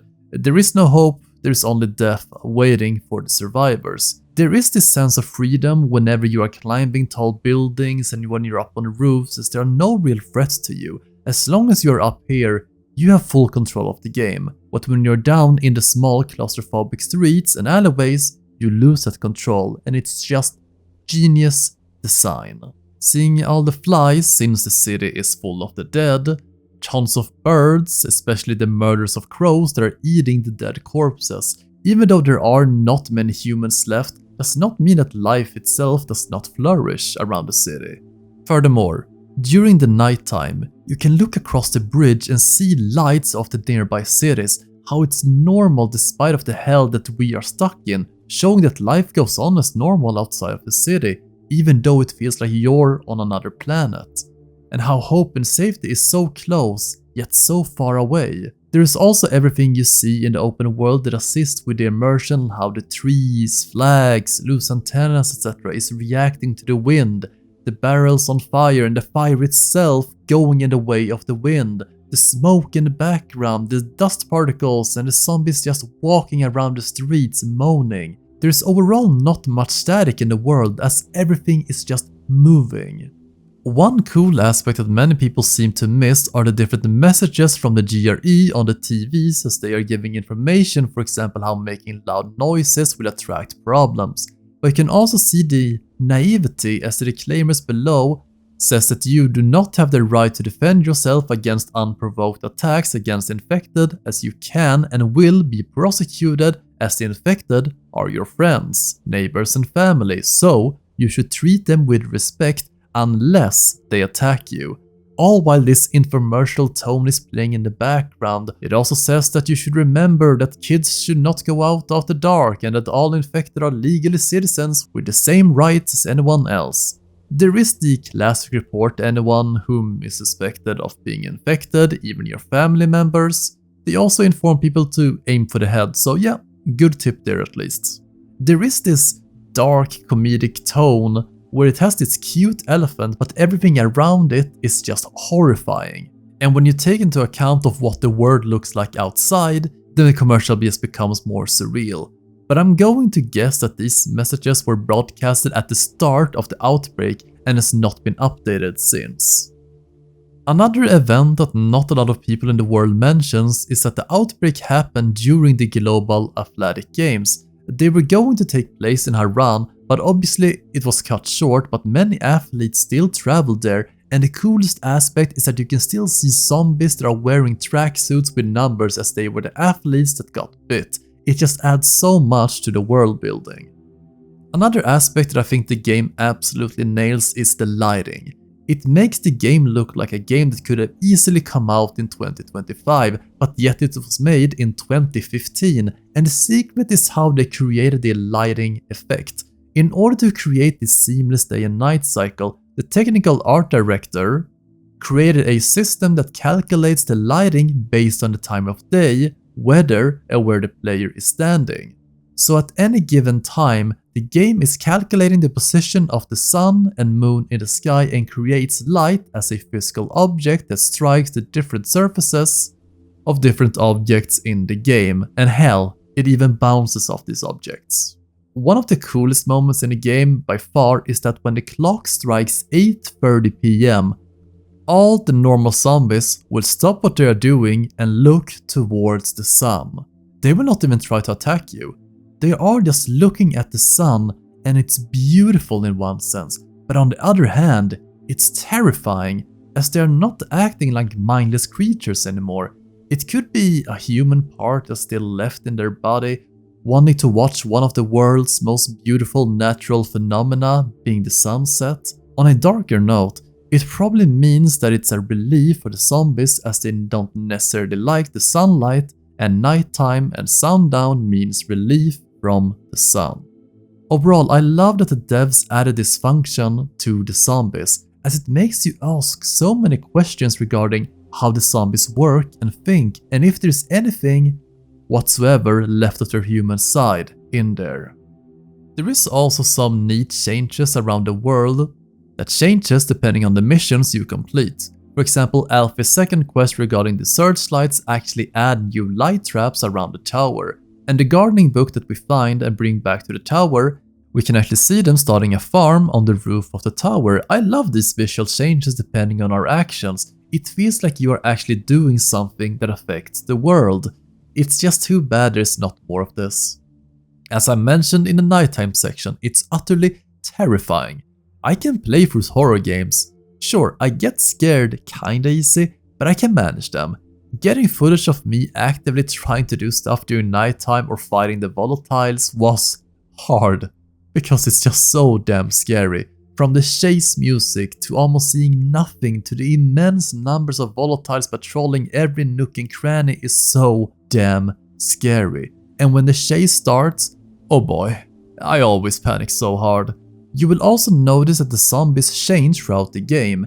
During the first hours of the game, the zombies are mostly wearing civilian clothes, but the further you progress, they will start to wear armor and such. Zombies and virals also change as they will go from civilians to runners and Rise's men, showing that without the antisyn drops, people are starting to drop like flies, and that even Rise can't handle what's going on, but it also shows how much damage Crane is doing to Rise by sabotaging his operations, which opens up more losses to zombies for Rise.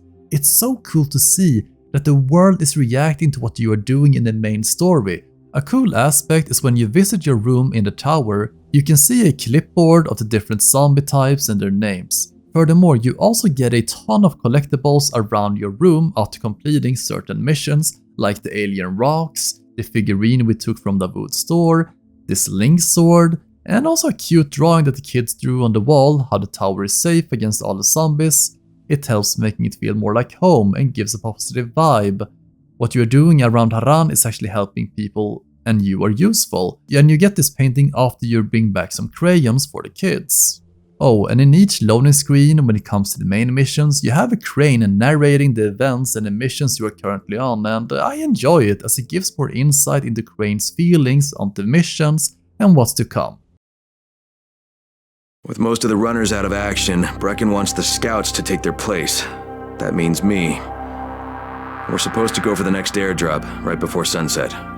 Jade will be showing me the ropes. Yeah, that won't be awkward at all.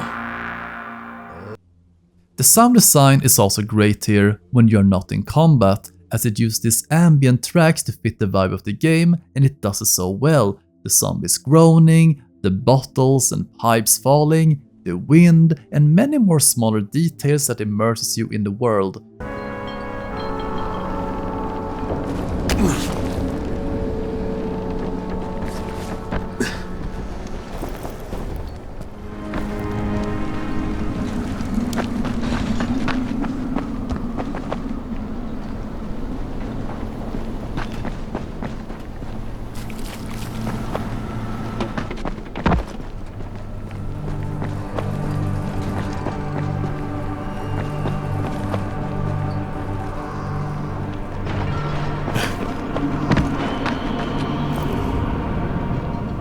There is also whenever you create a loud noise, you will start to hear these screams and a door being busted open, which often means that there are virals coming after you.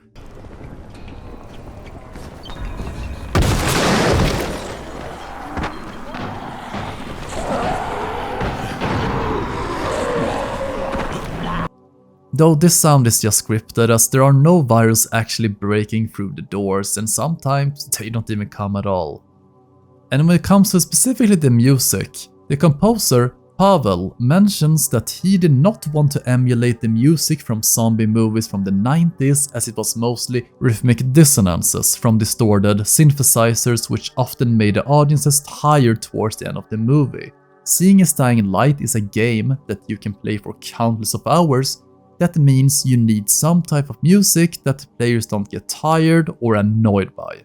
Instead, he drew inspiration from zombie movies from the 70s and 80s, which music was often more sad and somber in its soul, and it makes sense for Dying Light to emulate this as it takes place in a post-apocalyptic setting. He also decided that using synthesizers to emphasize different feelings like abandonment, emptiness, sadness, using often long sounds. Also, since the game was divided into two parts, namely the day and nighttime, they decided that night should be quiet and then build the music from the silence. The silence is, well, silent, that just a piece of paper carried by the wind could frighten you here.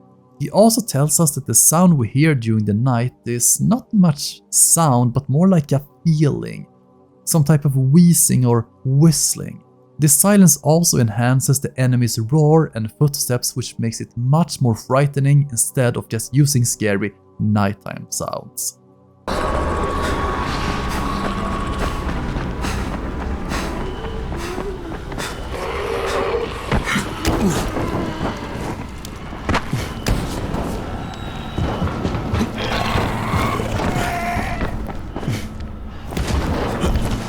Well, now that we are in the city, you are also going to find different side missions around here.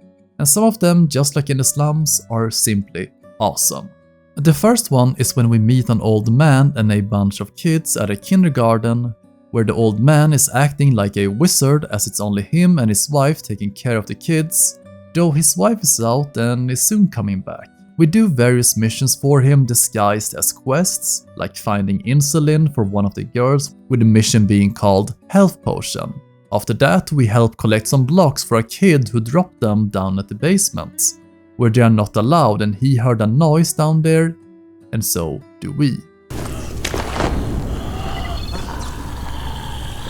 And it's Rupert's wife. And this mission is terrifying, called Dungeon, as we must navigate through the basement and it's only one zombie down here, yet it's still scary as hell. I turned off the power and I get scared by this angel statue and shadows like...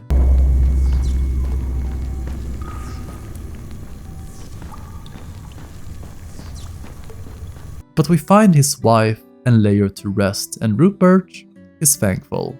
We call Troy and inform her of the situation, and she will send over some runners to come and pick up all the kids and take them back to the tower for safety. But one of the kids has trouble sleeping as there is a troll nearby keeping her up at night, with the mission name of course being Troll. So we go over there, as it seemed it was just a goon. Alright, we're all clear out here. Crane, that wasn't the troll. Wait, what? That's the troll. Of course it is. Okay, not that easy. But with the troll dead and the kids being taken care of by Troy, we meet with Rupert, who rewards us with a mod called Angel Sword, and it's one of the better fire mods in the game. All in all, excellent side mission. Another has us meet with a man and a mute kid who refuses to speak, and he seems to be traumatized from something. I mean, honestly, who wouldn't be in this city? But the kid left a voice recorder, so we go off to his apartment to find out what actually happened. Detectives Mike and Tom Dooley are sent to look for clues in the other apartments. Detective Dooley reporting. I'm entering the basement to check the trace. Mike, are you here? Mike, is that you? But also thankfully, it was not a human they were talking about, and instead, the one who was killed was the dog who was named Mike. Oh, and down here in the basement, we're not alone.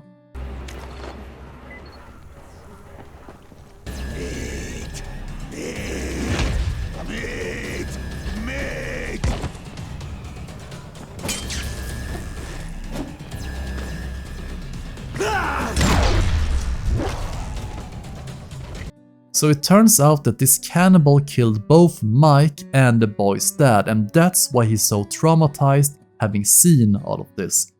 Because sometimes the humans are more monsters than the zombies themselves. The last one I'm gonna talk about in the city that I find great is that we hear a transmission from the speakers at one of the plazas as there are women and children in a recording studio asking for help in return for supplies as they have food, water, and medicine. And once we get in there, To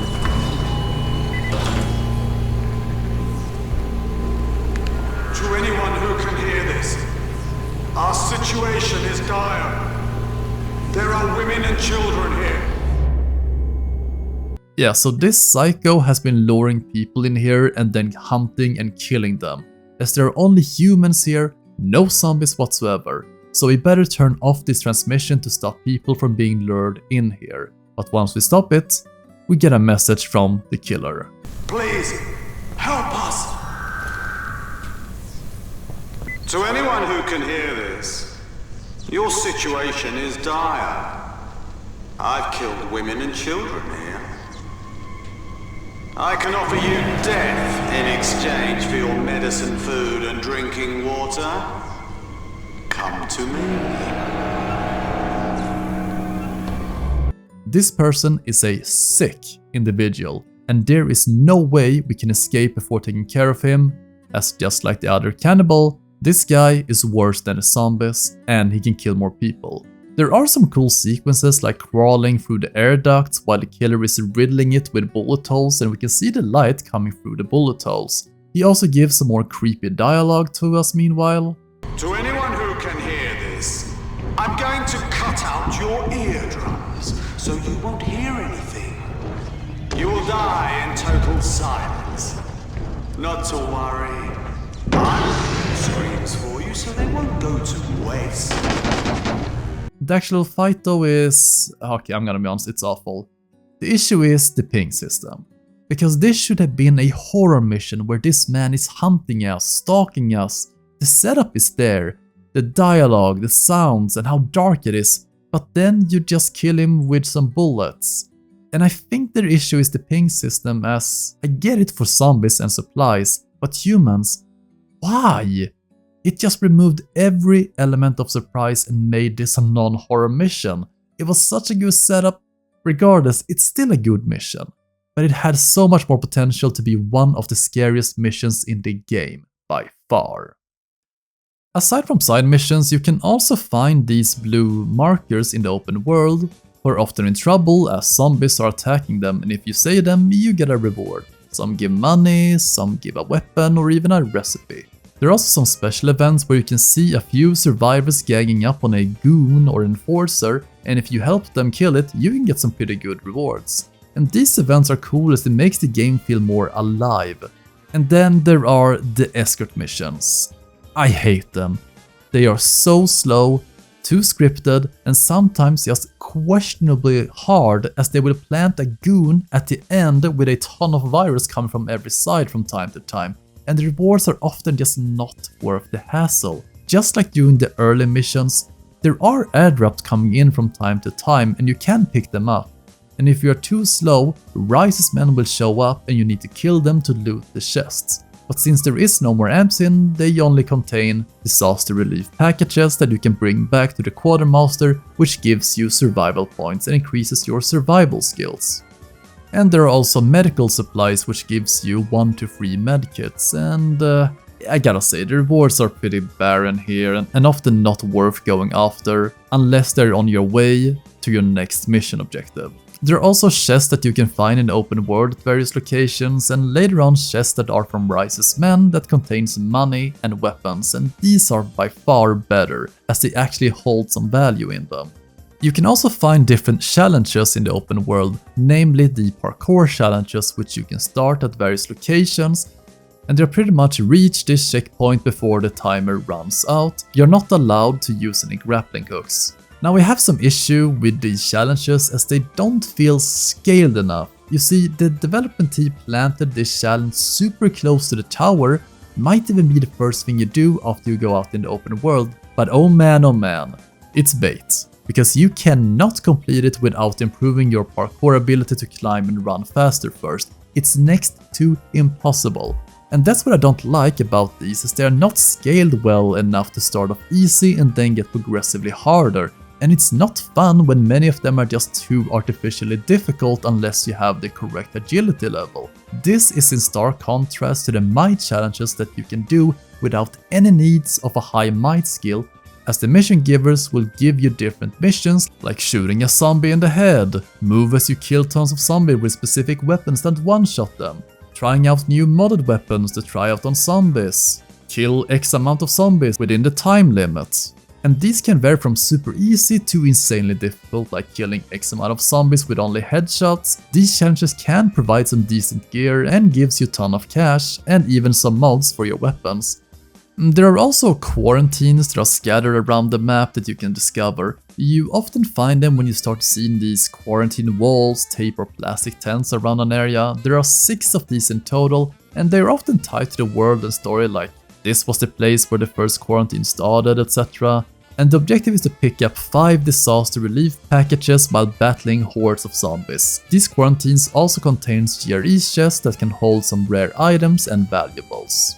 Dying Light would also release a lot of DLC, but the bigger content packs, namely Hell Raid, the Boss Accord and the Prison, are the main ones, and you can enter any one of these from your rooms in a tower, of the slums or the city, and in some of the different safe houses, but let's go through them in a chronological release. The Boss Accord takes place in the Haran Arena, which was built to host the Global Athletics Games, which were ongoing just as the infection started. You are captured by the mysterious Bozak who wants to play a game. Yeah, it's like Saw, since you have a bomb strapped to your leg, so it's more of a timed trial thing, as you always have a timer on each stage. You have 3 lives in total, and if you die, you will restart on that trial, but die all 3 times and you have to restart everything. There are 20 trials in total, and they're all timed with different mission objectives.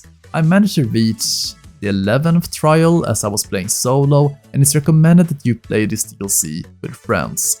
The tasks will vary from reaching different checkpoints within the time limit, reaching every single chest to find a bomb deactivation code. You also have no weapons here, and you need to find and pick up new weapons. You will also be killing enemies within a time limit. There are also some unique ones, like throwing 4 jerry cans into a hole with tons of zombies and enforcers waiting.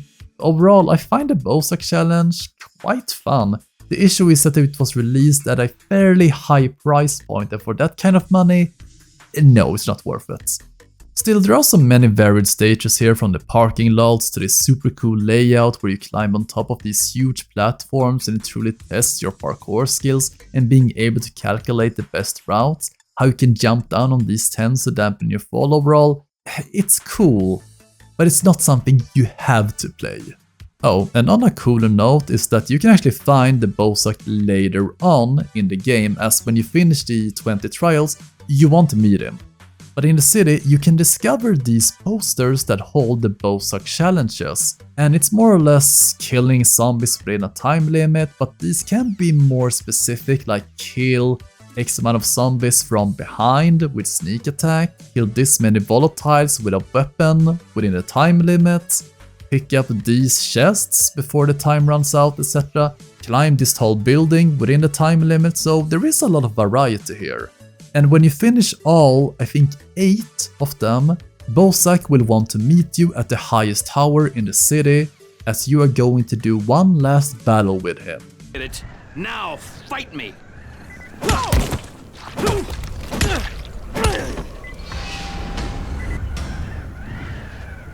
And it's a disappointment. And the reward's awful. Why would we kill this man and we get no reward for it? It makes no sense. Why even do all of these challenges then if there's no real reward except for the stuff you get from completing them, like some extra agility or might? It's we should have gotten a legendary weapon here, man. Anyway, the second DLC, the Prison, is more of a gauntlet, as you need to get to the end of the prison where they keep the good gear. The faster you finish, the better gear at the end, as you will fight through human enemies and every zombie type in the game. It's a fine addition, and this one was free. Still, this is the best place to farm the best weapons in the game. If you have some friends with you, go for it. And then there's the weirdest one, Hell Raid. It was supposed to be a standalone game released by Techland, but the game was stuck in development hell. I think I had it on my wishlist for like years and then it just disappeared and I was like, okay, I guess that one went away. But no, it's actually a DLC for Dying Light. I was just as surprised as you. I wish we could have gotten the version it was intended to be, as here it just feels forced and it does not fit Dying Light at all with its whole dungeon crawler theme. And honestly, I did not even buy this one as the scores are just so mixed. But overall, there is some good DLC here and also some bad DLC. And also the whole wall of cosmetics that you can buy. Come on dude, what is this? Yeah, Techland does have a bad habit of being a little bit money greedy by just spamming out DLCs and microtransactions, whatever. Well, we're done with all that, so let's go back to the main story now. Since Jade won't answer our call, we need to find Troy's gang that can help us find her. Camden also notifies us that Jade has not come to him yet. We inform him that we will come and find him after we find Jade, and Sarah's research, which is with her. We make it to the 2 towers and meet up with Troy's gang. Jade, this is Troy. Do you copy? Go ahead, Troy. Jade? Hey, it's Crane. Now, I know you're headed for Dr. Camden, but his clinic's surrounded by zombies and Rise's thugs, so just let me come and help you. Crane, stay away from me. I hear your voice, and all I can see is my brother. Please, just hear me out, okay? Look, the thing is, the GRE hired me, alright? I was supposed to find out where Rise sent this classified file, but that doesn't matter anymore because the Ministry contacted me. Jade, they were going to firebomb the city, but I talked them into waiting because they want that research that you're carrying. Now we need to figure out some way to let them know that we've got it. You bastard! Jade! Jade! Damn it. Now, I know people despise Jade for how she treats Crane, and I agree to an extent, because it's so cliché how she blames Crane for Rahim's death, and even though it had nothing to do with Crane. Oh, but you know, some people grieves differently. No, it's just so forced, especially when the stakes are this high. Seriously, Crane, tell her that they are going to firebomb the city if they do not get them the cure she is carrying, and she goes... He doesn't even say it and she doesn't even answer, like, what are we doing here? Oh, because the plot demands it, of course. Alright, now that we're in the city, I need to talk about one thing. One thing that absolutely, and I mean absolutely, destroys and ruins the game by its inclusion. The grappling hook. This thing should never have been in this game, as it ruins everything that came before it. You see, the developers thought it was a good idea to add a get out of jail free card that you can use twice before a cooldown of 20 to 25 seconds, but the issue is simply that the grappling hook makes the game far too easy. And it also invalidates all the parkour. The whole city that we should be able to climb with parkour can now be bypassed with a grappling hook. It's like someone at the dev team came in and took a dump on the people who created the map. Seriously, the only way I could ever accept a grappling hook would be if it was craftable and it only had one use per craft. That could maybe balance things out, but as it stands now, it ruins the game. Now, I have heard people say, well, just don't use it then, but it's in your face. You can get it in a skill tree or buy it later on. The devs clearly wants you to use it, and not using it is a negative for me.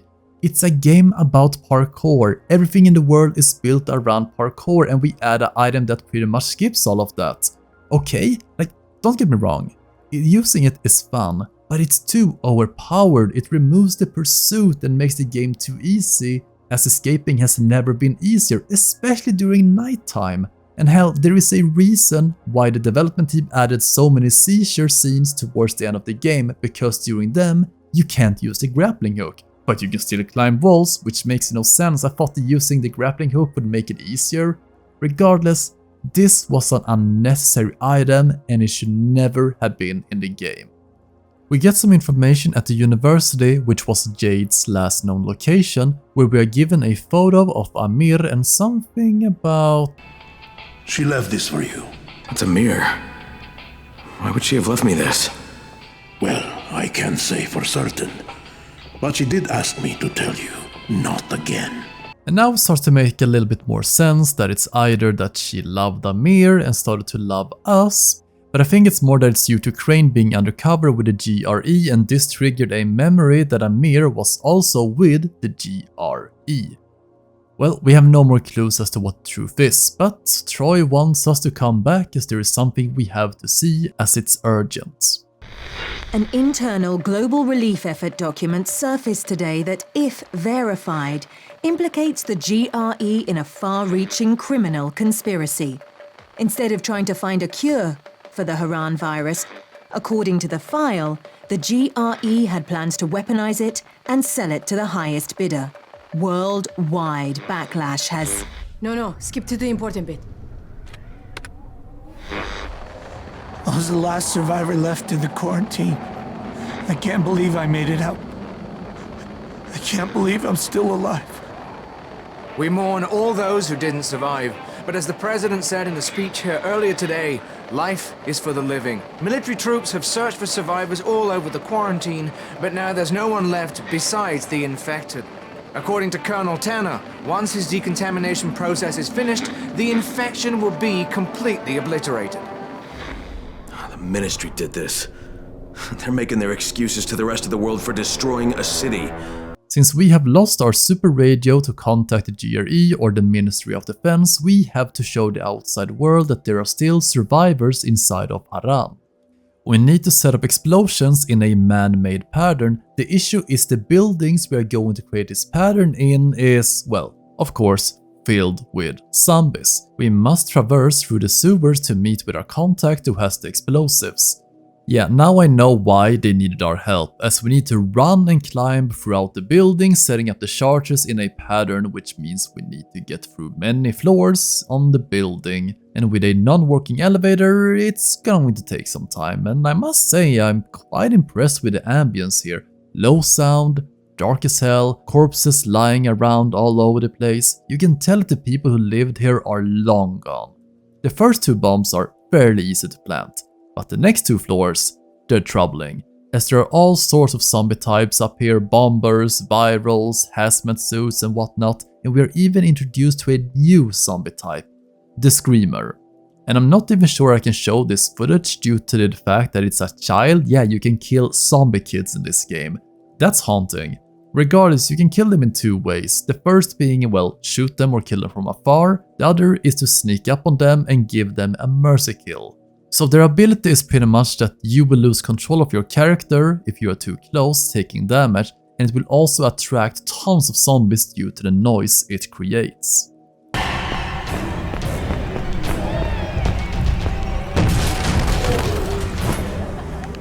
But even though I absolutely adore the different zombie types in this game, they're pretty much just a rip-off from the Dead Island zombies. See, you got regular zombies, regular but beefier zombies, running zombies, huge hulking zombies that have huge health bars and hit hard as hell, only allowing you to do a few hits before dodging, a zombie that charges into things and you deal the most damage from the back, and of course the zombies that explode.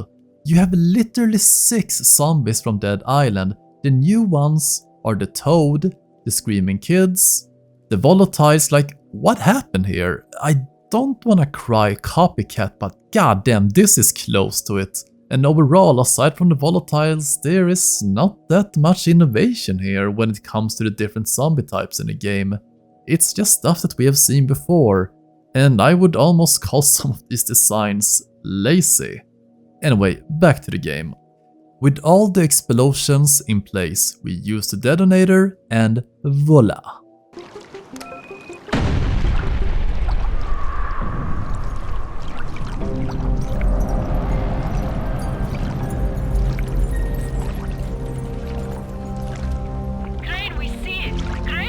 Thanks, I hope it's enough. You had any contact with Jade?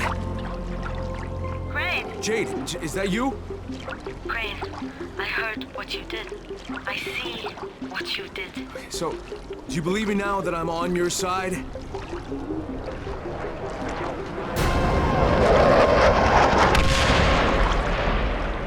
Sons of bitches! Fuck, Crane. If you're really on our side, you've got to contact the GRE. They must stop the Ministry from bombing the city. Look, I know, but I lost my one and only way to reach him. Guys, listen. Savvy's figured out a way to break through the jamming. He just needs your help to do it. Okay, Jade, you heard that? We have to meet. And now Jade is back on our side. Ugh. So, we are going to meet up with Jade and... Okay, this is just getting ridiculous now. God. Jade! Jade! So, are we this stupid that we're using a radio channel that anyone can listen in on? It's so cliché, so she has been captured and we must save her. She and Rice is at the museum, but it's locked up, so we have to go through the secret entrance, which means swimming below it. And I like this part. As we swim for a long distance, having to find air pockets, we see dead zombies floating around. I'm so surprised there was no jump scare here. Once inside, we have to battle through both Rice's men, but also rooms full of zombies, and this room is actually quite insane how packed it is. Probably the most packed we have seen. I could not resist killing a bunch of them. I had to make some Molotovs just to watch the chaos unfold. We finally find Jade, but of course, it's a trap.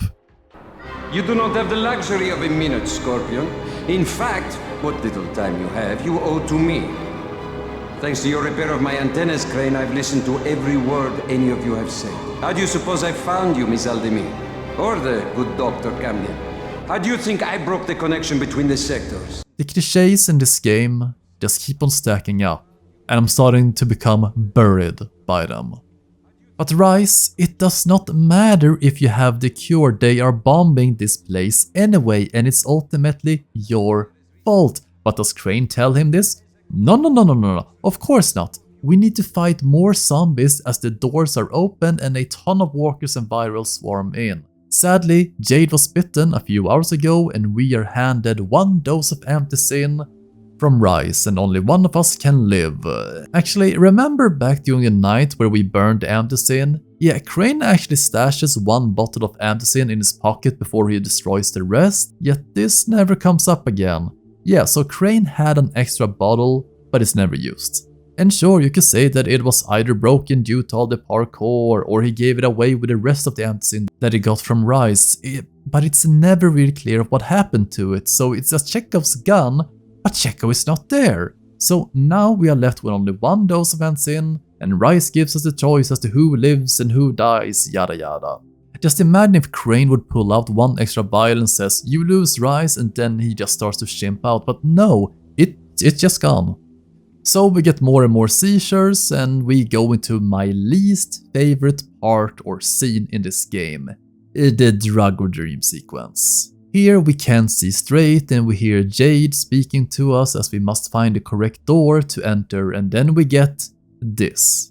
I know you wanted to try and save me. Not everybody would have offered that vial the way you did.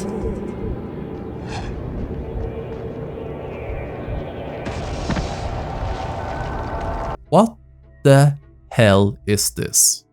I'm sorry, but what is this doing in this game? There has been no indication that this is that type of game for this sequence. My theory is that the developers really loved Far Cry 3, and I mean, I can't blame them, it's a masterpiece, but they specifically loved the characters like Baz and also the drug and dream sequences as they tried to emulate them, but it's just so bad. There's no substance here whatsoever, there is no deeper meaning, everything is spelled out to you and there is nothing to analyze, it's just here because Far Cry. It was not enough to copy Vaz and make Rice, no, we also had to copy the dream sequences. I get it! It's such a non-essential scene to have you jump around doing some parkour, it's just pretentious for the sake of being pretentious. Oh, look how weird it is. Oh, it's so deep. No, it's useless. And of course we get some backstory from Jade because you guessed it.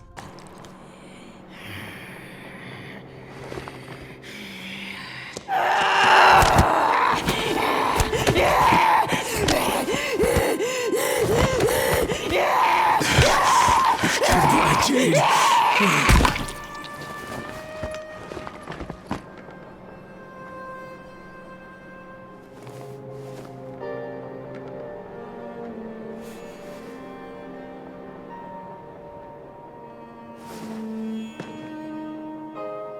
Yeah, she dies anyway. And again, they try to make it so emotional just like with Rahim, but we have barely done anything with Jade. Seriously, what are we doing here? Hell, if anything, we had less scenes with Jade, and at least with Rahim, we learned some more things about him and their family, his faults, etc. But we have barely done anything with Jade, as there's never anything personal to talk to her about. You can't have these characters be so shallow and then expect the players to care about them. At least the fight scene with Jade makes sense, as we can find posters that shows that she is the world champion in kickboxing. Just weird that she does not even use kickboxing at all here, like, what? And then she turns. Oh, and then we have a boss fight against Tahir and we have no weapons except some random shitty ones. And this fight sucks ass. He's super big for some reason, like a giant compared to the cutscenes, like what the hell happened here? The best thing you can do is charge your attacks, which he can't block. He will also shout for more of his goons to come in, and of course that sucks, because fighting human enemies in this game sucks. And they're all throwing knives at us. Fun. Oh, and we have no medkits. Are you kidding me? Well, we take him down, and it's really edgy dialogue here, but I still like this scene. Go to hell, Crane. Wow, Tahir. You know, you're looking pretty fucked up, huh? Yeah, those don't look like the kinds of wounds you recover from. So, then kill me. No, I shouldn't. I should just leave you here to suffer. That's what you deserve. Yes? Then why don't you? Because you're not the kind of loose end you leave untied. Since the trick with the explosions and the frowny face didn't work, we need a new plan, and since we have finished up the Jade side plot, we can get back to doing the real important stuff. Trying to get the military to not blow up the city. Oh, I also forgot to say that we also picked up the bag that Jade was carrying, but it only held the strain of the virus, it didn't hold the file, so we only got 50%, and the thing we got wasn't that important. But anyway, we need to get it to Camden. But first, we need to fix this so they don't blow up the city. So, Troy tells us that there is a way to boost a signal to reach the outside world. It's an antenna some distance from the city. But we need to pick up the amplifier first. The antenna section, it's a brutal one. But we get a super funny quip from Crane after jumping from the ledge into some garbage bags. One day I'm gonna do this and end up landing on a bag of rusty knives, I just know it. First of all, we need to restore the power to the antenna, and my god, there is an absolute insane amount of zombies here, and every single type exists, as we must search for the key card. And after restoring the power to the antenna, we get an elevator. Oh shit, the cable snapped. You've got to be fucking kidding me! I do appreciate that this section truly shows that the devs knew what the players were thinking. So yeah, time for our longest climb in the game, and it's a tricky one, as we need to climb both inside and outside of the antenna and many difficult jumps, and it's a good puzzle overall. We make it to the top when Crane comments on the weather. Of course, it waits till I'm all the way up here to stop raining. There are some good jokes here. So we apply the booster to the antenna and communicate with the fighter planes just as they are about to bomb the city. What a perfect timing. It seems that the GRE are now in power again. Somehow, I have no idea how this works. The leaked document says that they were going to make this virus into a weapon. Okay, yeah, we knew that. Well, with the bombing averted, we need to bring back Camden, the strains of the virus, to see if we can make a cure with it.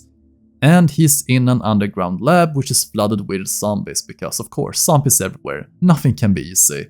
We get some new information regarding how both Camden and Seri worked in this lab, but also that they were supposed to be protected by Rice, well, before he became Rice. We finally meet with Camden and we can put a face to the voice. Crane, glad to be finally shaking hands with you. Now, let's have those tissue samples, shall we? Hey, that's him. That's the GRE operative I was telling you about. What's his name? Amir. Yes, Amir Qureshi. What are you doing with a picture of him? We had a mutual friend. And yes, it's confirmed that Amir was a GRE agent. And honestly, what was even the point at this stage? Like, it makes no real sense. This information is kinda useless if anything. Well, with Amplified Booster we can now try and contact the GRE, but we are instead met with Rice himself, who is busy taunting us. And how he's on this frequency, who knows? Oh, no. I won't be going to hell. I will be leaving Arando, you see. I have made a deal with our GRE brothers, using your very own communicator, no less. They know I have all of Dr. Zera's research data. They call it the keys to the kingdom. Very shortly, a helicopter will come and take me away. Imagine the damage I shall be able to do outside the confines of these walls. Of course, if you think you can stop me. You crazy son of a bitch! That is what I had hoped to hear. Come and find me, Crane. Let us finish what we began. But Rice, my man. The only reason you are a king is because you're in here. In the outside world, you would be nothing. You would not be able to do anything. Oh, but chaos is everything, I guess.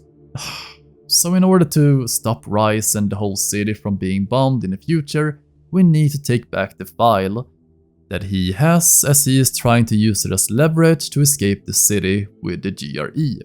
And our final confrontation will take place at the half-built tower. Now, I think the main story kinda takes a dump here in terms of pacing. It felt like we were in the slums for an eternity doing tons of missions, but here in the city, there are basically only 4 main missions. That's it. It feels as if the city was not fully developed and if anything, rushed, and the pacing is just too fast. And you can easily finish the missions in a city in a few hours at most. I would have loved to take the pace down a bit here and explore more of the city, and also the fact that it was ground zero for the infection. Maybe have us go to the site to discover the origin of the virus or something. Regardless, we get to the tower, which is a fitting place for the last mission, and I think they do a great job here. There are multiple levels before we get to Rise, as we need to ascend the whole tower to the top floor. Well, things are a bit weird, as it seems that Rice has gotten all of his soldiers killed.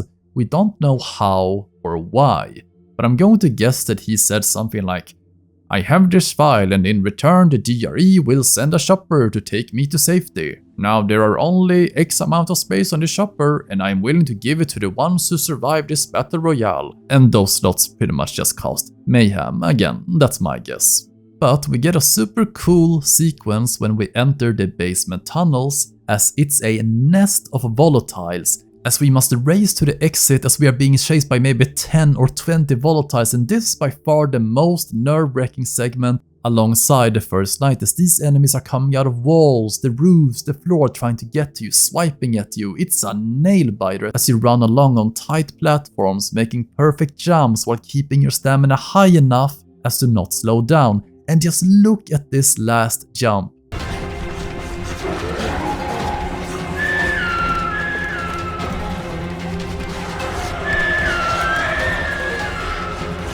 It's pretty much the same scene as with Brecken doing the same jump, but still, it's so cool.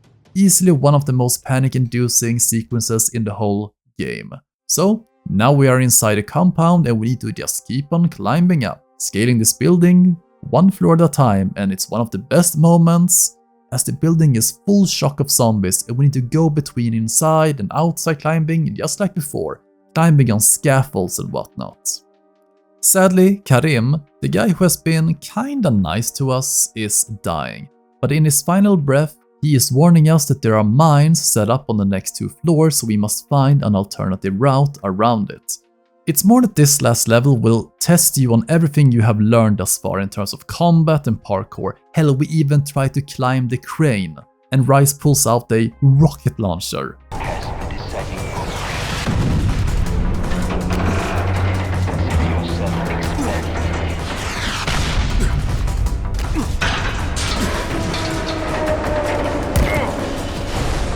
Again, super cinematic, and after this we climbed the outside of the building, walking on narrow ledges, and eventually we come face to face with Rise. So, face to face again. I guess that means I don't need this anymore. With or without it, Suleiman, you're dead. Come now, Crane. Do not pretend you don't care. How many lives depend on this disc? Hundreds? Thousands? Perhaps billions. I love this mission. You truly feel like you climbed the whole damn building from the bottom to the top. But now let's end this in a, cute E-fight. Yeah, remember what I said about inspiration from Far Cry? It is fairly cool that this fight is also in a 3D rendered with a character and not just a cutscene. So you can look at that on YouTube. It's really cool. They did all the choreography for it.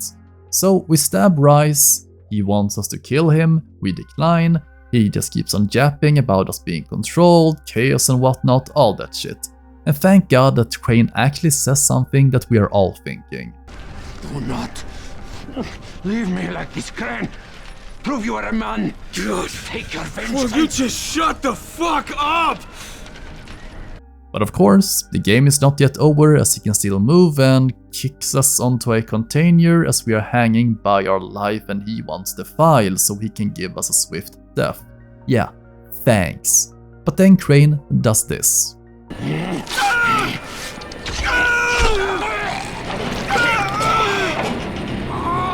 How's that for a decision, asshole? So, we finally get our revenge and kill Rise, and now with the file in our hands, we have leverage for the GRE to stop the bombs and to resume the drops of antizin into the city, so we can negotiate and fade to black. And I do love the last lines we get.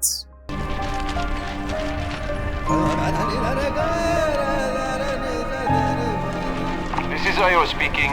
Get to the nearest safe house and wait until dawn. Good night. Good luck.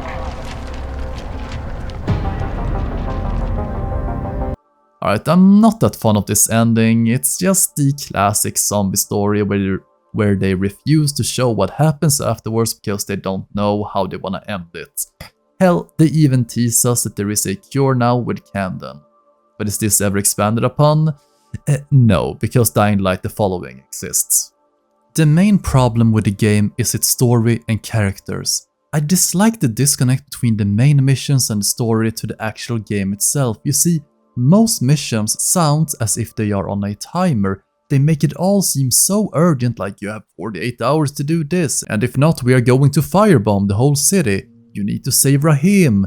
Jade, again, this does not mesh well with how much time in the game is spent doing side missions and various stuff in open world. The game needed some better pacing and more room to breathe and encourage us to explore the world a bit more. It's also how so many plot elements are thrown to the side throughout the story, like how antizin was super important, now we're going after Jade, now it's all about the cure, etc, etc. It never tends to stick to one thing and finish that storyline before it jumps to another storyline. Also, I just despise the seizures from the antizin. It's only there for plot contrivance whenever the writers feel like using it, and no one likes being slowed down by a scripted event. Of course, the story itself, it's mediocre at best. Cliché.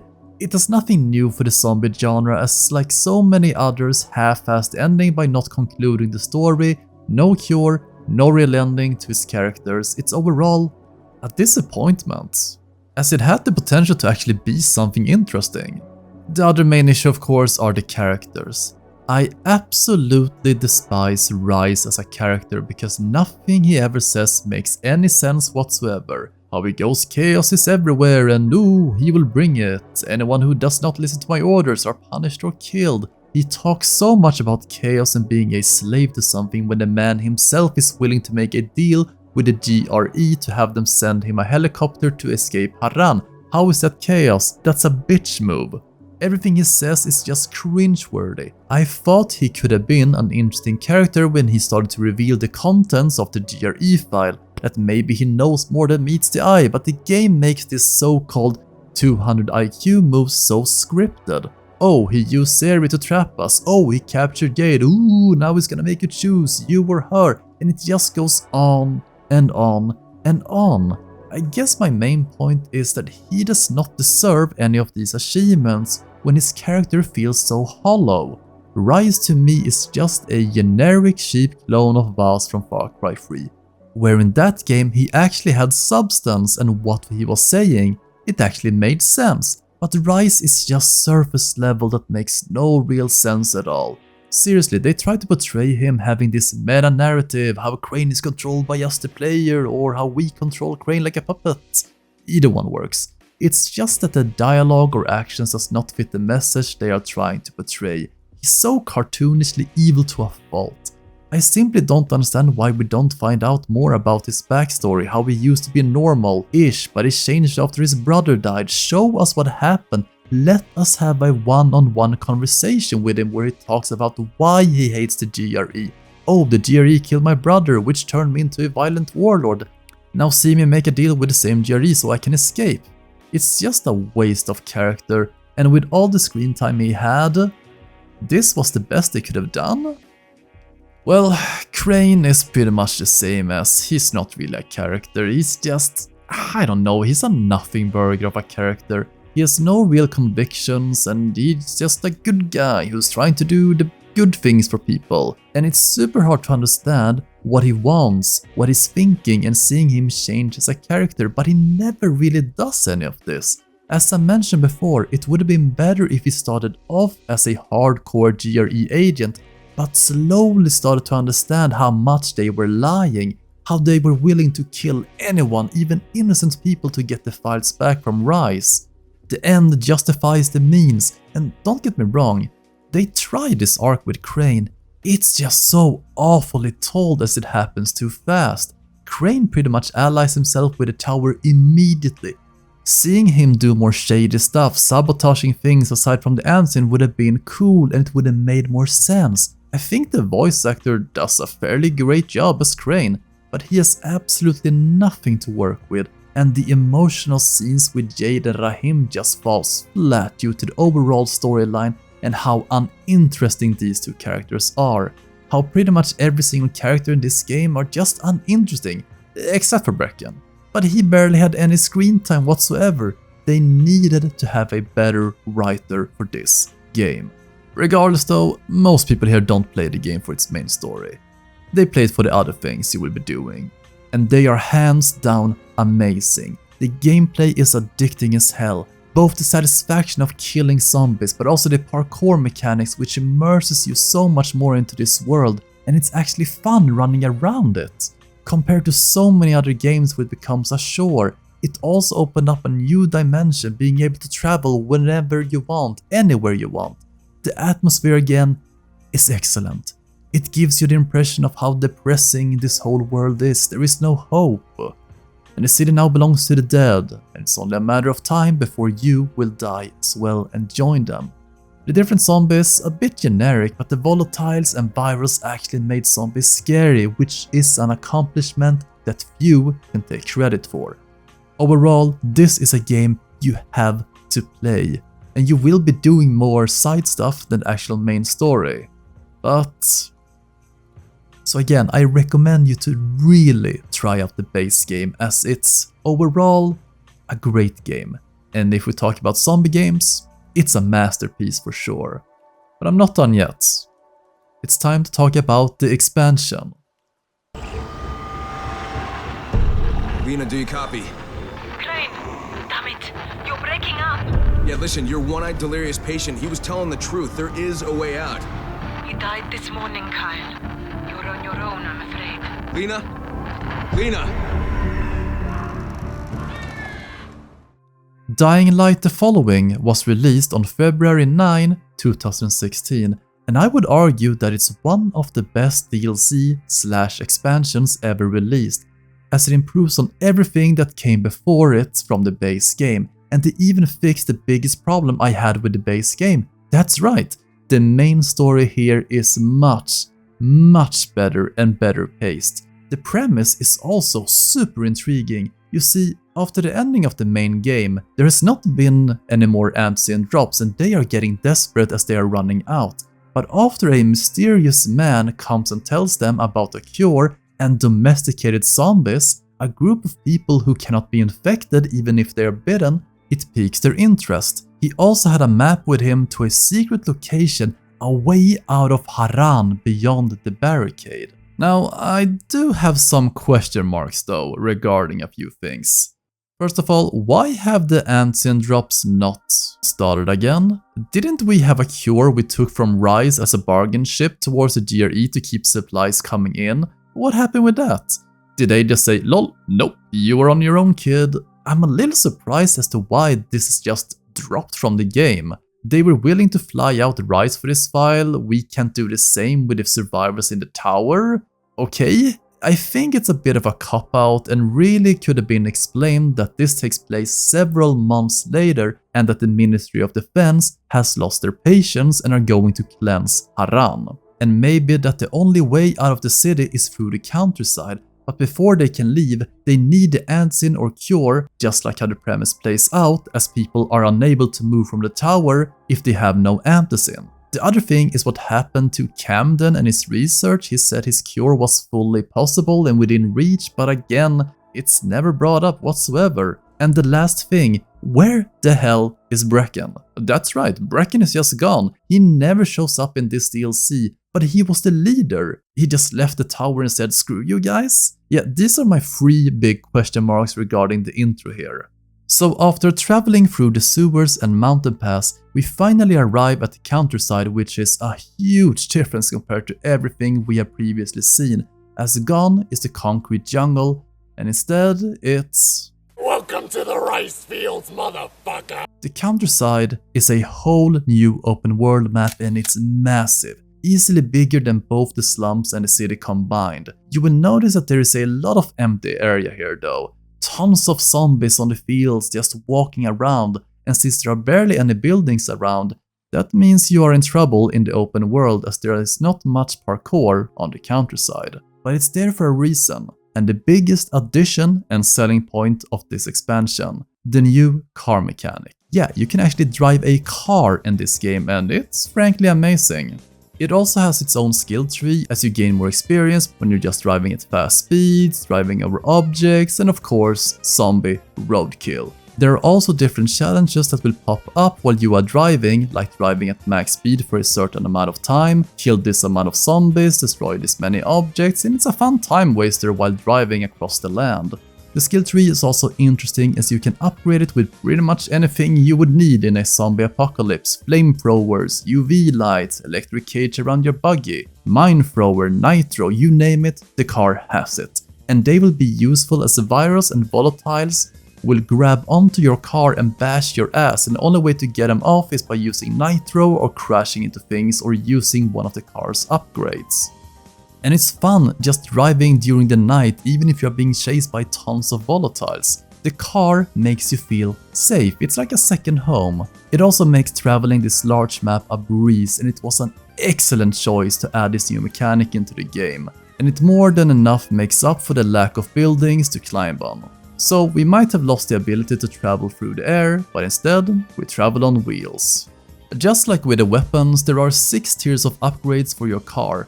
For each part, as there is the engine, suspension, wheels, brakes and turbo, and you can find the best tiers in these rare military crates, or you can find these parts around the open world, or simply craft them for yourself, if you get deep enough in the driving skill tree, that is. Most parts that you need in order to repair or create these parts can be found in cars if you loot them. The better the car or truck will have better parts in them. The parts in the car will also wear down and will eventually break, but you can repair them just like with weapons. The cool part is that when the parts get worse, you will feel it in the car's performance, how with a bad engine it will have problems accelerating etc. or going really slow. You also have a gas meter as you need to refill the car from time to time. You can find fuel by looting cars or using the gas station. If anything, it reminds me a lot of Days Gone where you had to refuel and change parts of your motorcycle.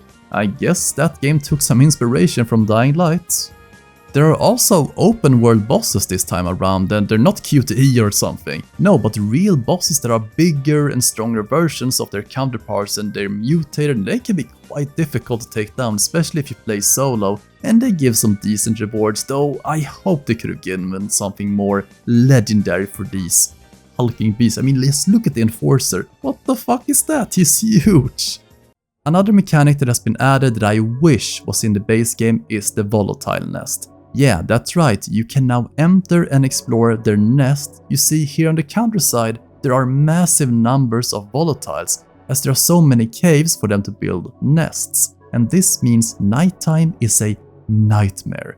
Here's the thing though, you can now enter Volatile Nest and kill the Volatile Nest down there, which kills the hive, and it will reduce the overall numbers of volatiles in those areas during nighttime. And they work like this, during the nighttime, all of the volatiles will leave the nest, which is the best timing to kill these nests. In order to destroy them, you must kill all of the volatiles-ish who are stuck in the ground inside, and they are guarded by a ton of zombies and virals and can be difficult. You are also on a timer since nighttime is short, and if you run out of time, all of the volatiles will be coming back. There are also dark areas aside from the nest which inhabit super strong zombies and volatiles. These zombies though are weird as they can knock you down in one hit, but there is some great military loot inside, so they are definitely worth it. Also, the game is much more generous with loot here as there is tons and tons of better loot this time around, as your inventory will be filled to the brim with either purples or legendary weapons. Hell, you get an orange item from the first hunting tower you discover in the game, so loot a lot in this game and you will be rewarded. But let's continue with the actual story. So after getting to the countryside, we need to look around and ask people if the rumors are true regarding the cure and immunity. We spot a nearby farm and it's probably a good place to start. We meet with the leader, Yasir, and he's not that friendly, as he does not really like strangers that much and is not willing to help us. So instead we talk with Khan, who just like us is an outsider, but he is also trade stuff around these parts, and it seems that he knows the person that came to the tower and gave us the info and map in the first place during the intro. He also tells us that everyone here is in a cult, and the leader being someone called the Mother. How it used to be just a fringe cult or something, but after the outbreak people started to become die-hard devoters to the Mother and the cult. Well, he has some more information, but of course, it won't be free, as he wants us to help him with some stuff. But first, we need to get some wheels, which we can find at the nearby outpost, which is inhabited by some local bandits, but you can just steal a car and back we go. Well, back at the farm, something weird is going on as Khan is gone and instead Eski, the daughter of the leader, greets us. She gives us some good advice that if we want people to trust us, we need to help them first, and Eski gives us some directions, but we will owe her. So first of all, we should go and turn on the water as the groundwater has been polluted. The water cleansing plant is under bandit territory, so let's go there. Also, we hear that Khan was not kicked out by the villagers. It seems there was a third party here, so that's a little bit mysterious, because who could it have been? But let's fix the water first. Let's discuss the terms with the bandit leader first regarding the water. You're actually selling something out here? Water. Crystal clear. No diarrhea afterwards. Tastes as if an angel stepped on your tongue, huh? 1 gallon for 10 pounds of food. We accept gold as well. 10 pounds of food for water? What, are you gonna start charging for air too? Oh, we got us a haggler. Look down there, punk. See that? That's Roscoe. We turn hagglers over to him. Still want to haggle, huh? Tell you what, though. I might let you trade your ride for some water. Fuck you, asshole. So be it. All right, boys. Well, let's just say negotiations were short as we killed them all. But there is screaming inside the building, so we need to investigate, and we also face a bandit in full armor and he dies in one hit. Okay. Inside there is a man from the village who is still alive and knows how to operate the facility and redirect the water to the village. But it goes wrong because, of course. Shit! They must have closed it! This equipment's fucking ancient. If the pipes burst, we are all well and truly fucked. I'll get the valve open. Where is it? It's the shit out of me. All I know is it ain't here. Follow the pipeline. For fuck's sake, hurry! So before the pipes are blown sky high, we need to turn down the water pressure as we follow the water pipes, and it's super cool just following it, seeing it all explode around us. It's also a timed mission as we must be fast. Ooh, a really cool detail is that the water inside the room where you need to shut it off will rise as the timer ticks down and manage to just stop before drowning.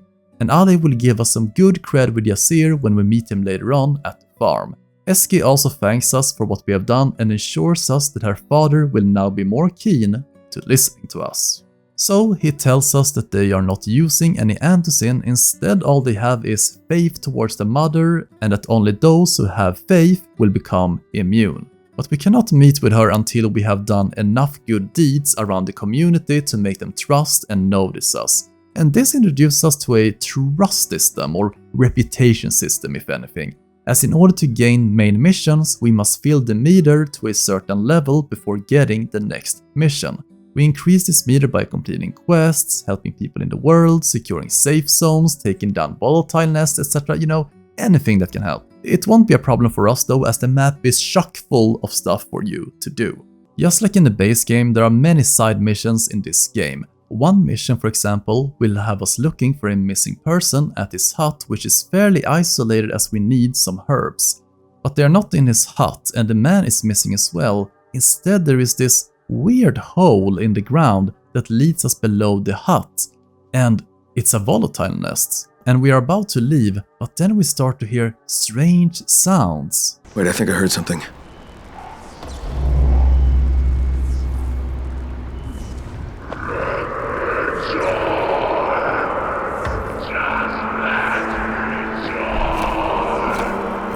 Yeah, they sound human, so we better go investigate what's actually going on down here.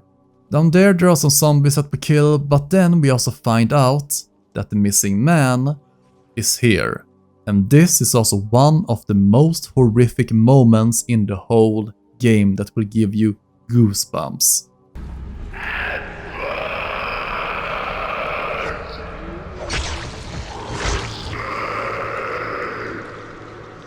Holy fuck.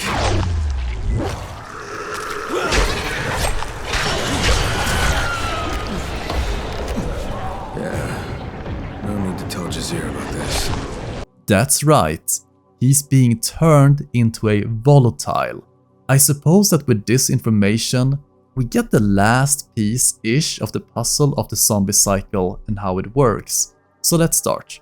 After you're infected, you become a viral who still has some humanity left. You're still fast but super aggressive. Afterwards, as the virus takes more control, the viral loses their hair, becomes malnourished, and shows no more human signs and starts to aimlessly walk around instead looking for food. After this, it's more of a what came first kind of questions. Zombies or volatiles. As we saw with the man under the hut, it's as if he was planted into the ground like a plant and going from human to volatile, so not an evolution from regular zombie or viral. Regardless, volatiles lives in dark areas and they amass tons of human remains around them.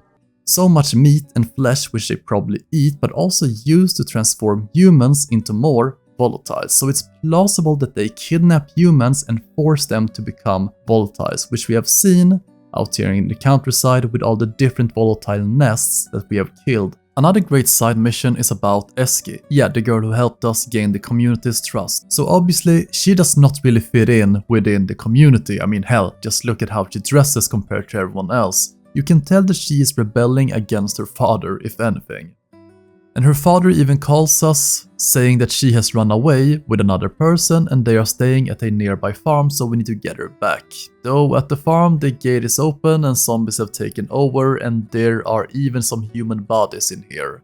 Luckily for us, Eski is not one of those corpses, but we do find a letter saying that she is at a nearby trailer park hiding. Once we get there, we first have to deal with an enforcer and some zombies. But we do find both Eski and her friend as they are adamant that they want to leave the countryside for the city of Haran, which of course Crane gives them a reality check of what it really is there. But they are confident in their choice as they want to decide over their own lives, and honestly, I kinda respect it. Seeing as there is so much death all around them, you should be able to make your own choices here.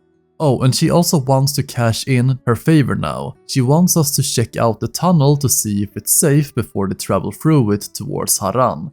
And oh man, are they glad they did, because this was a volatile nest, as there are heaps of bodies just laying around here with some volatile still inside. But with the tunnel now secured, they can travel to Haran. We also promise her that we won't tell her father anything for some time to give them a head start. But of course, everything goes wrong as Eski calls us with panic in her voice, and once we get there, her friend seems to have turned.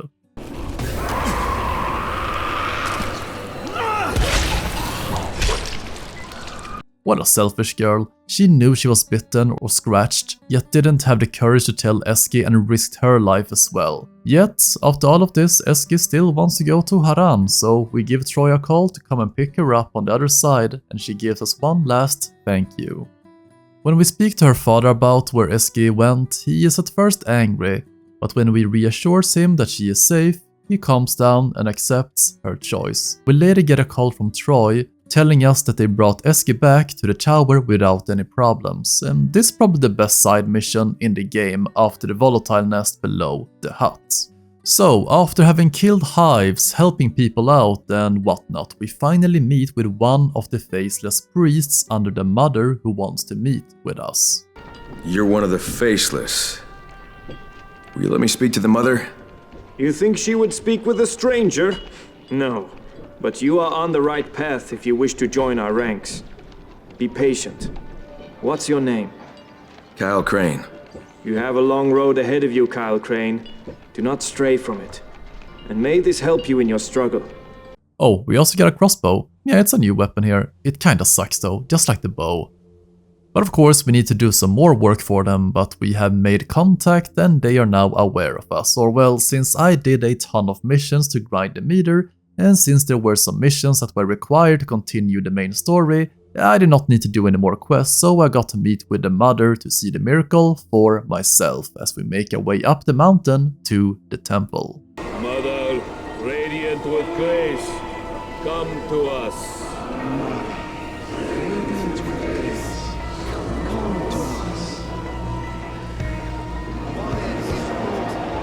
Children of the sun, accept the mother's gift and stay true to her path.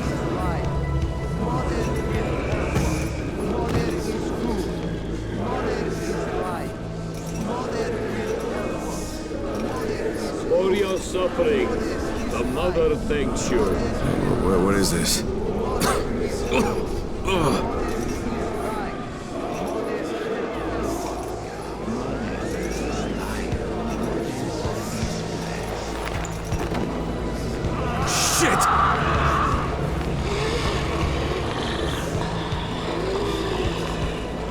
Remain true to the path, stranger, for it has only just begun. What's happening to me? Accept me. Oh, this can't be happening. Can't be. Your destiny and mine are intertwined. Oh, this can't be happening. Can't be. Believe in me, Kyle, as I believe in you. Who are you?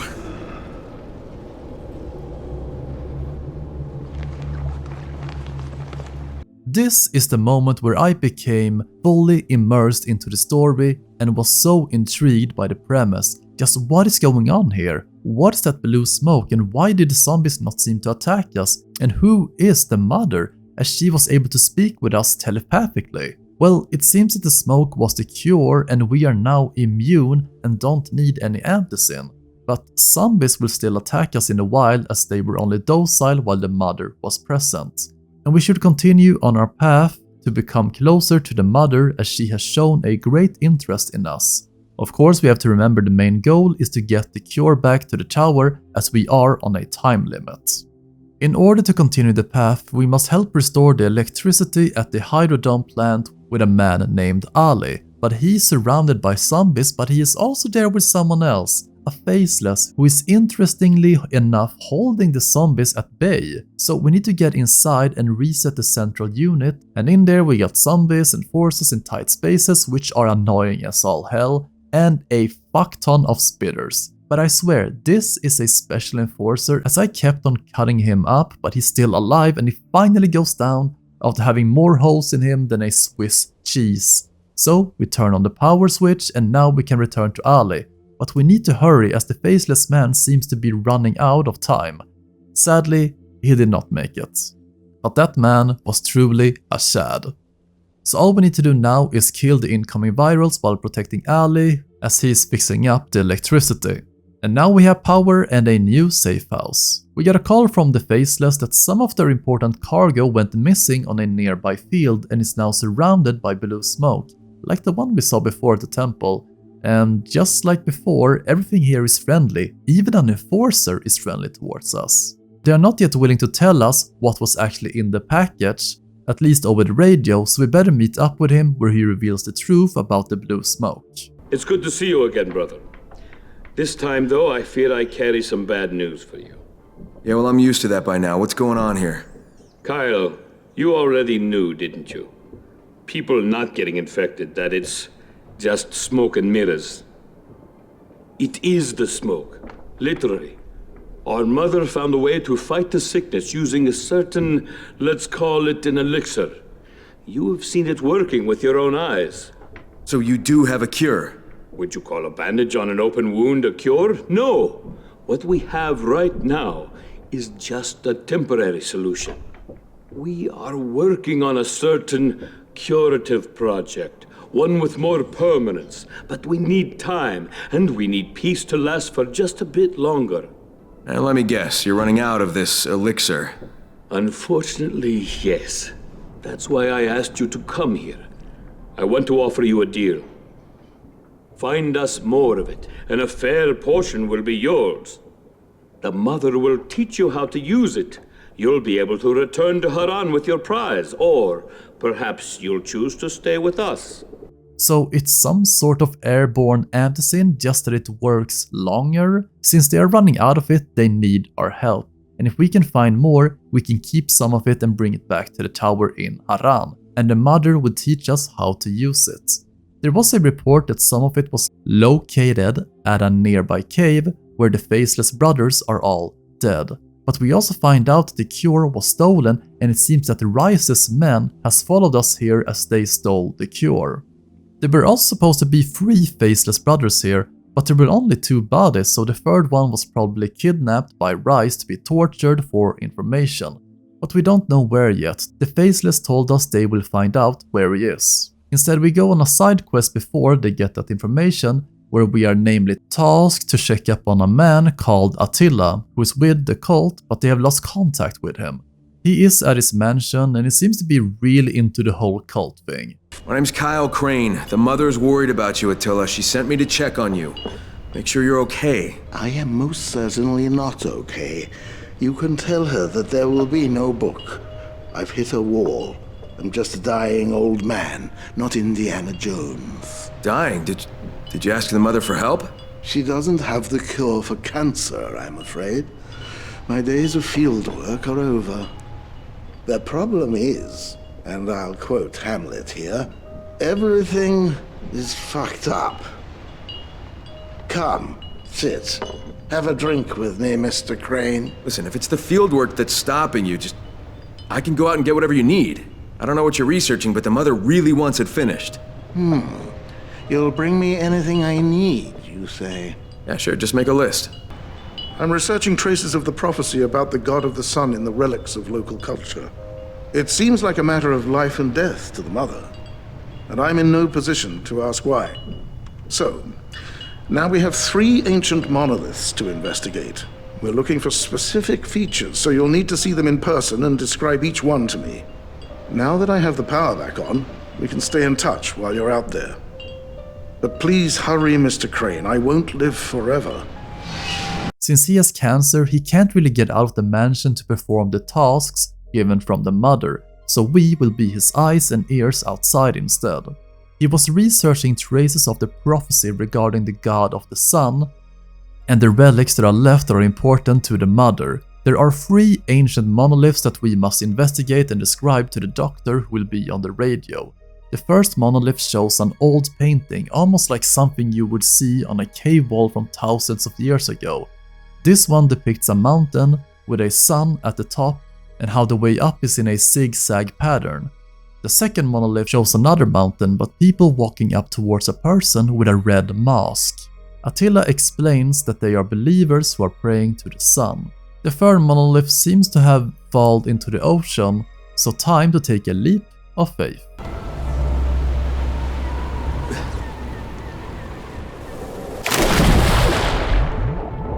The third monolith shows a mask that almost looks like the sun, so now what? Well, Attila knows one more location as he wants us to climb a mountain to the Temple of the Sun, and once there, we see another monolith depicting a ceremonial dagger. But we also find the one mask we have been looking for, and Attila is thrilled and wants us to take it back to him. After a day has gone by, we don't really get a call by Attila, so we go back to see if everything is okay. There is no trace of him there, just a bunch of letters that he has addressed to us that gives us more information regarding the backstory of how he came here, etc. He was invited to come to Iran as he's a famous researcher, and he stayed with the colonel and his wife, and the wife is of course the mother. They all got along well until the outbreak happened where the colonel was bit trying to evacuate him and the mother. He also asked Attila to stay here in the house and handed him something that he was supposed to give to the mother, but only if she was in the right state of mind. But that chance never came, as he never saw the mother again. He tells us that we are the ones who can actually meet with her. He will leave to us what the colonel left to him, and how we will make the right decision when the time comes, and also gives us a code. We also find his dead body in the cave below the house, as he has taken his own life while wearing the red mask that we brought back to him. We call it in to the Faceless and they tell us that he tricked us. So now we have 2 versions of the story, but honestly I'm more on Attila's side due to the letter being so authentic, and how he gave us this code and seems to fully trust our decision. I don't think he was lying to us. He knew he was dying, but offed himself before the cancer could take him. And I do believe that deep down he believed in this religion. Anyway, we take the book and the mask and get back to Yasir, who will hand them over to the Faceless later. With that done, we turn our eyes to save the captured Faceless man who was taken by Rice's men. We get information that he's at a granary and the dude... Wait, what the hell is this? There are so many enemies here and next to everyone has a gun. Yeah, thanks for that. Yeah, it's like 20 to 30 of Rice's men with guns where they have better positioning, and it's hard to navigate this area as it's quite confusing to say the least. But finally, after battling through all of them, we find the Faceless man. Kyle, is that you? Yes, I'll try to help you. No. Just listen. They're following us. Wanted the cure. Didn't know how to open. So asked about Mother. I told them nothing. Don't talk, save your energy. I'll get you out of here. Lighthouse. Lighthouse. His last words were the lighthouse, so we better go and check it out. But once up there, we meet with a familiar face.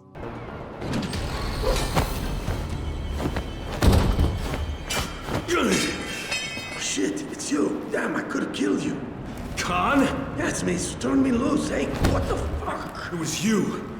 You're working with Rise's bandits? Where is it, you son of a bitch? Where the hell is the cure? What? You're crazy. Don't fuck with me, Khan. Where is it? Look, I just live here, all right? I don't know shit about working with bandits. Boss, you there?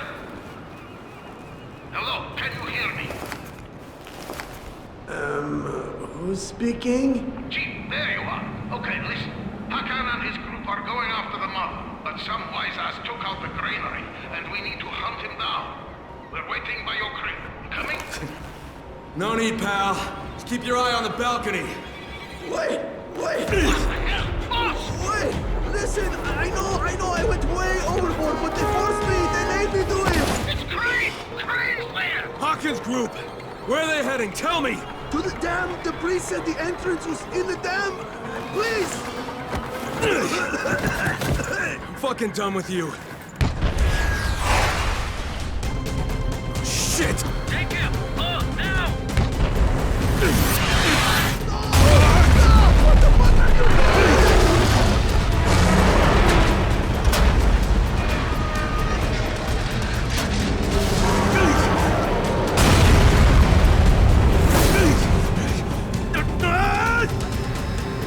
And goddamn, they have rocket launchers now. Well, at least the traitor died, so we need to survive the ambush, kill the bandits and pick up the vials. After that we need to drive to the dam where Rise's men are going to kill the mother, so we are on a timer. And this is far away, it's like across the whole map, so you gotta keep that nitro to the max. Once at the dam, there is a full-on war between the Faceless and Rise's men as there are bodies everywhere. But we also hear the mother's voice in our head again. Children of the sun, Kyle. They were nothing before the outbreak. Just a half-forgotten tradition. An old-world faith long dead.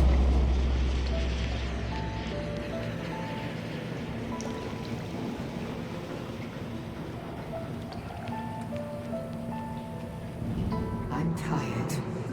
I've held this title for so long now. The Mother. It was meaningless. Until it became all too real. I thought their respect came simply because I was a colonel's wife. We had a good, cozy life. After the outbreak, my husband came to get me out. We didn't stand a chance against the Horde. We were bitten. He bled to death in my arms. He gave me his cigarette case and asked me to run. He didn't want to hurt me. I was dragged away by the relievers. They came for their mother.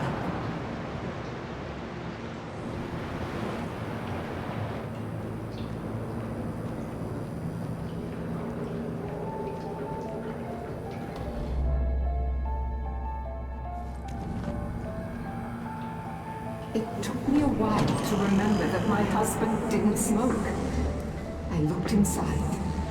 There was a map, a key, and a note with numbers. It led us here.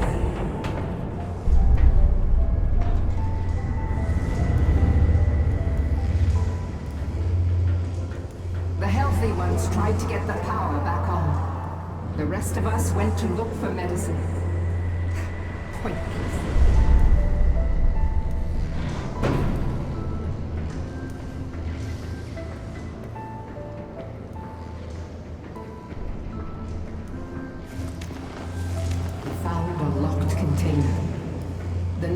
Turned out to be a code. There were strange vials inside. The others looked to me. They could have held medicine. They could have held poison. I felt a seizure coming. I was about to turn, and I realized, why else would my husband lead me here? I loved him. I trusted him. I remember a taste. Acrid, bitter as blood. It might have been blood.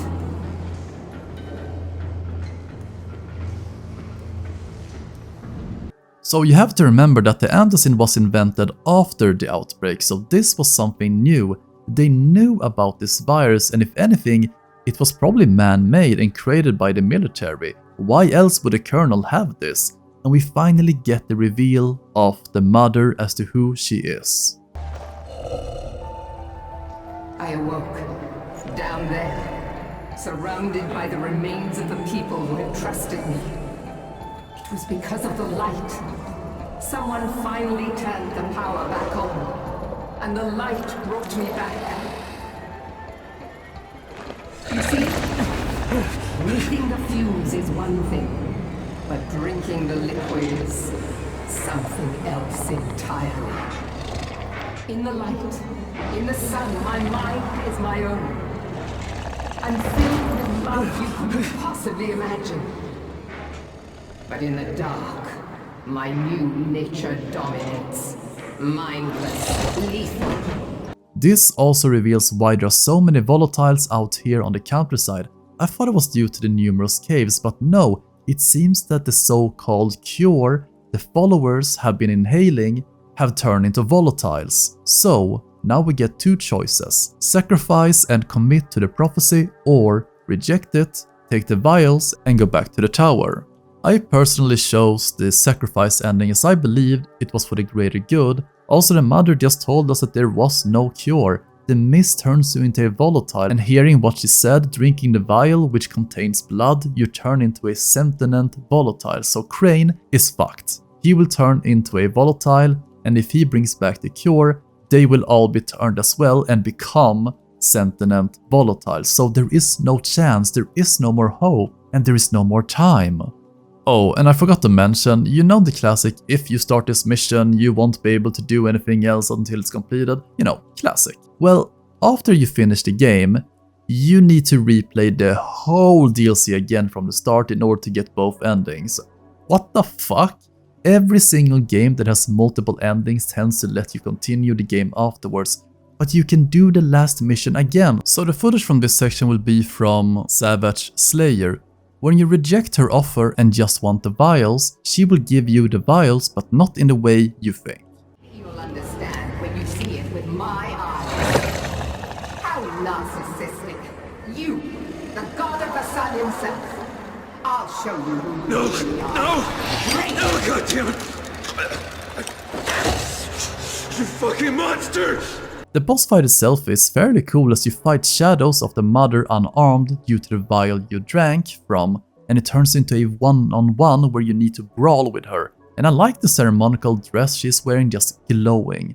In the end, you kill the mother and grab the vials, but while you are trying to get back to the tower, you are starting to lose yourself. You keep on hearing the mother in your head even though she's dead, barely able to keep conscious. But then we get a double plot twist as you leave the sewers and you come out, but it's not in Haran.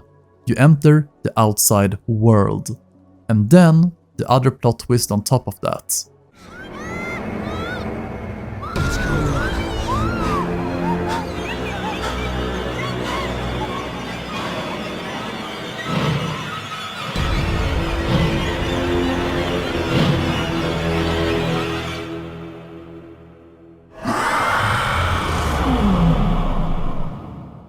Yep, Crane turned into a sentient volatile just like the mother, but when nightfall comes, the beast within comes out. From what I have seen and read up on this DLC, it seems that many people hate these endings, and that obviously rejecting the mother's offer is the correct choice because that's what we have been fighting for throughout the whole game and the base game. Everything we have done was to save the people still living in Haran and the tower. If we killed them, it would all be for naught. But I actually think allying yourself with the mother is the correct ending. And if anything, it's brilliant, as this new information we get changes things. Because before this, Crane had no means to kill all the zombies and volatiles in Haran. Before, sacrificing himself and all the people in Haran would not have done anyone any good, as there would still be zombies and volatiles alive. But now he has a chance to sacrifice himself for the greater good. He has the choice in his own hands. Now, I am a little bit annoyed by the fact that we make the choice now. And then later on it's revealed that the code we got was for a nuke. Yeah, a fucking nuke. Well, remember all the talk about the sun? Yep. That's a man-made sun. And I think it's a great twist, but I would have liked that choice to say, yeah, no, I chose the other ending now when the nuke is revealed. But there is a tender ending with Crane and the mother slowly embracing each other. 9, 8, 7, 6, 5, 4, 3, 2, 1.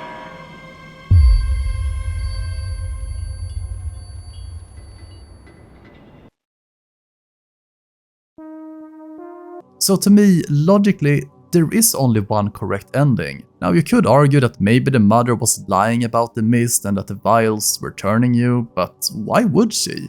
And how would you otherwise explain her being a sentient volatile? Regardless, there was no cure to take back home to the people in the tower and Haran. Therefore, the only ending and the only choice Crane was left with was to destroy the virus. Also, the mother was willing to do what was necessary. Why can't you? Overall, I think the following is a much superior game in terms of the story. Here it makes sense, it's also interesting, it's not cliché and brings up some really interesting dilemmas. It also evolves the story and mythos of the game and explains how volatiles are made. It also adds new gameplay mechanics with the new driving skills, the open world bosses, the ability to invade volatile nests during the night to reduce their numbers. The expansion does so many things right and it only improves on the formula. The only negative aspect that I would maybe say is how the parkour is not really utilized on the countryside as there is too much open space and not enough houses to do parkour on, which means one of the main gameplay features of the game is basically replaced by another mechanic. Still, I highly recommend it. So I think it's about time I end this video. Dying Light 1 and its expansion are easily some of the best zombie games and content to date. There are barely any games that can hold a candle to its gameplay, the satisfaction of hitting zombies, feeling real, the amazing parkour and freedom it grants you, the utterly terrifying new zombies who actually feel scary. Yes, the story is bland, cliché, and its characters are one-dimensional, but the world and atmosphere is there, and the pros just outweighed the cons. The game's success also transformed Techland into a major development studio as we got 2 sequels, Dying Light 2 and The Beast. Now my thoughts on those games are much more pessimistic, as they betray a lot of what the first game did right, but maybe I will touch them in the future. So if you haven't played Dying Light, you have to try it. It's also dirt cheap during sale, so there's no real objection or reason as to why you have not played this. Well, I'm gonna end it here, guys. Good night and good luck.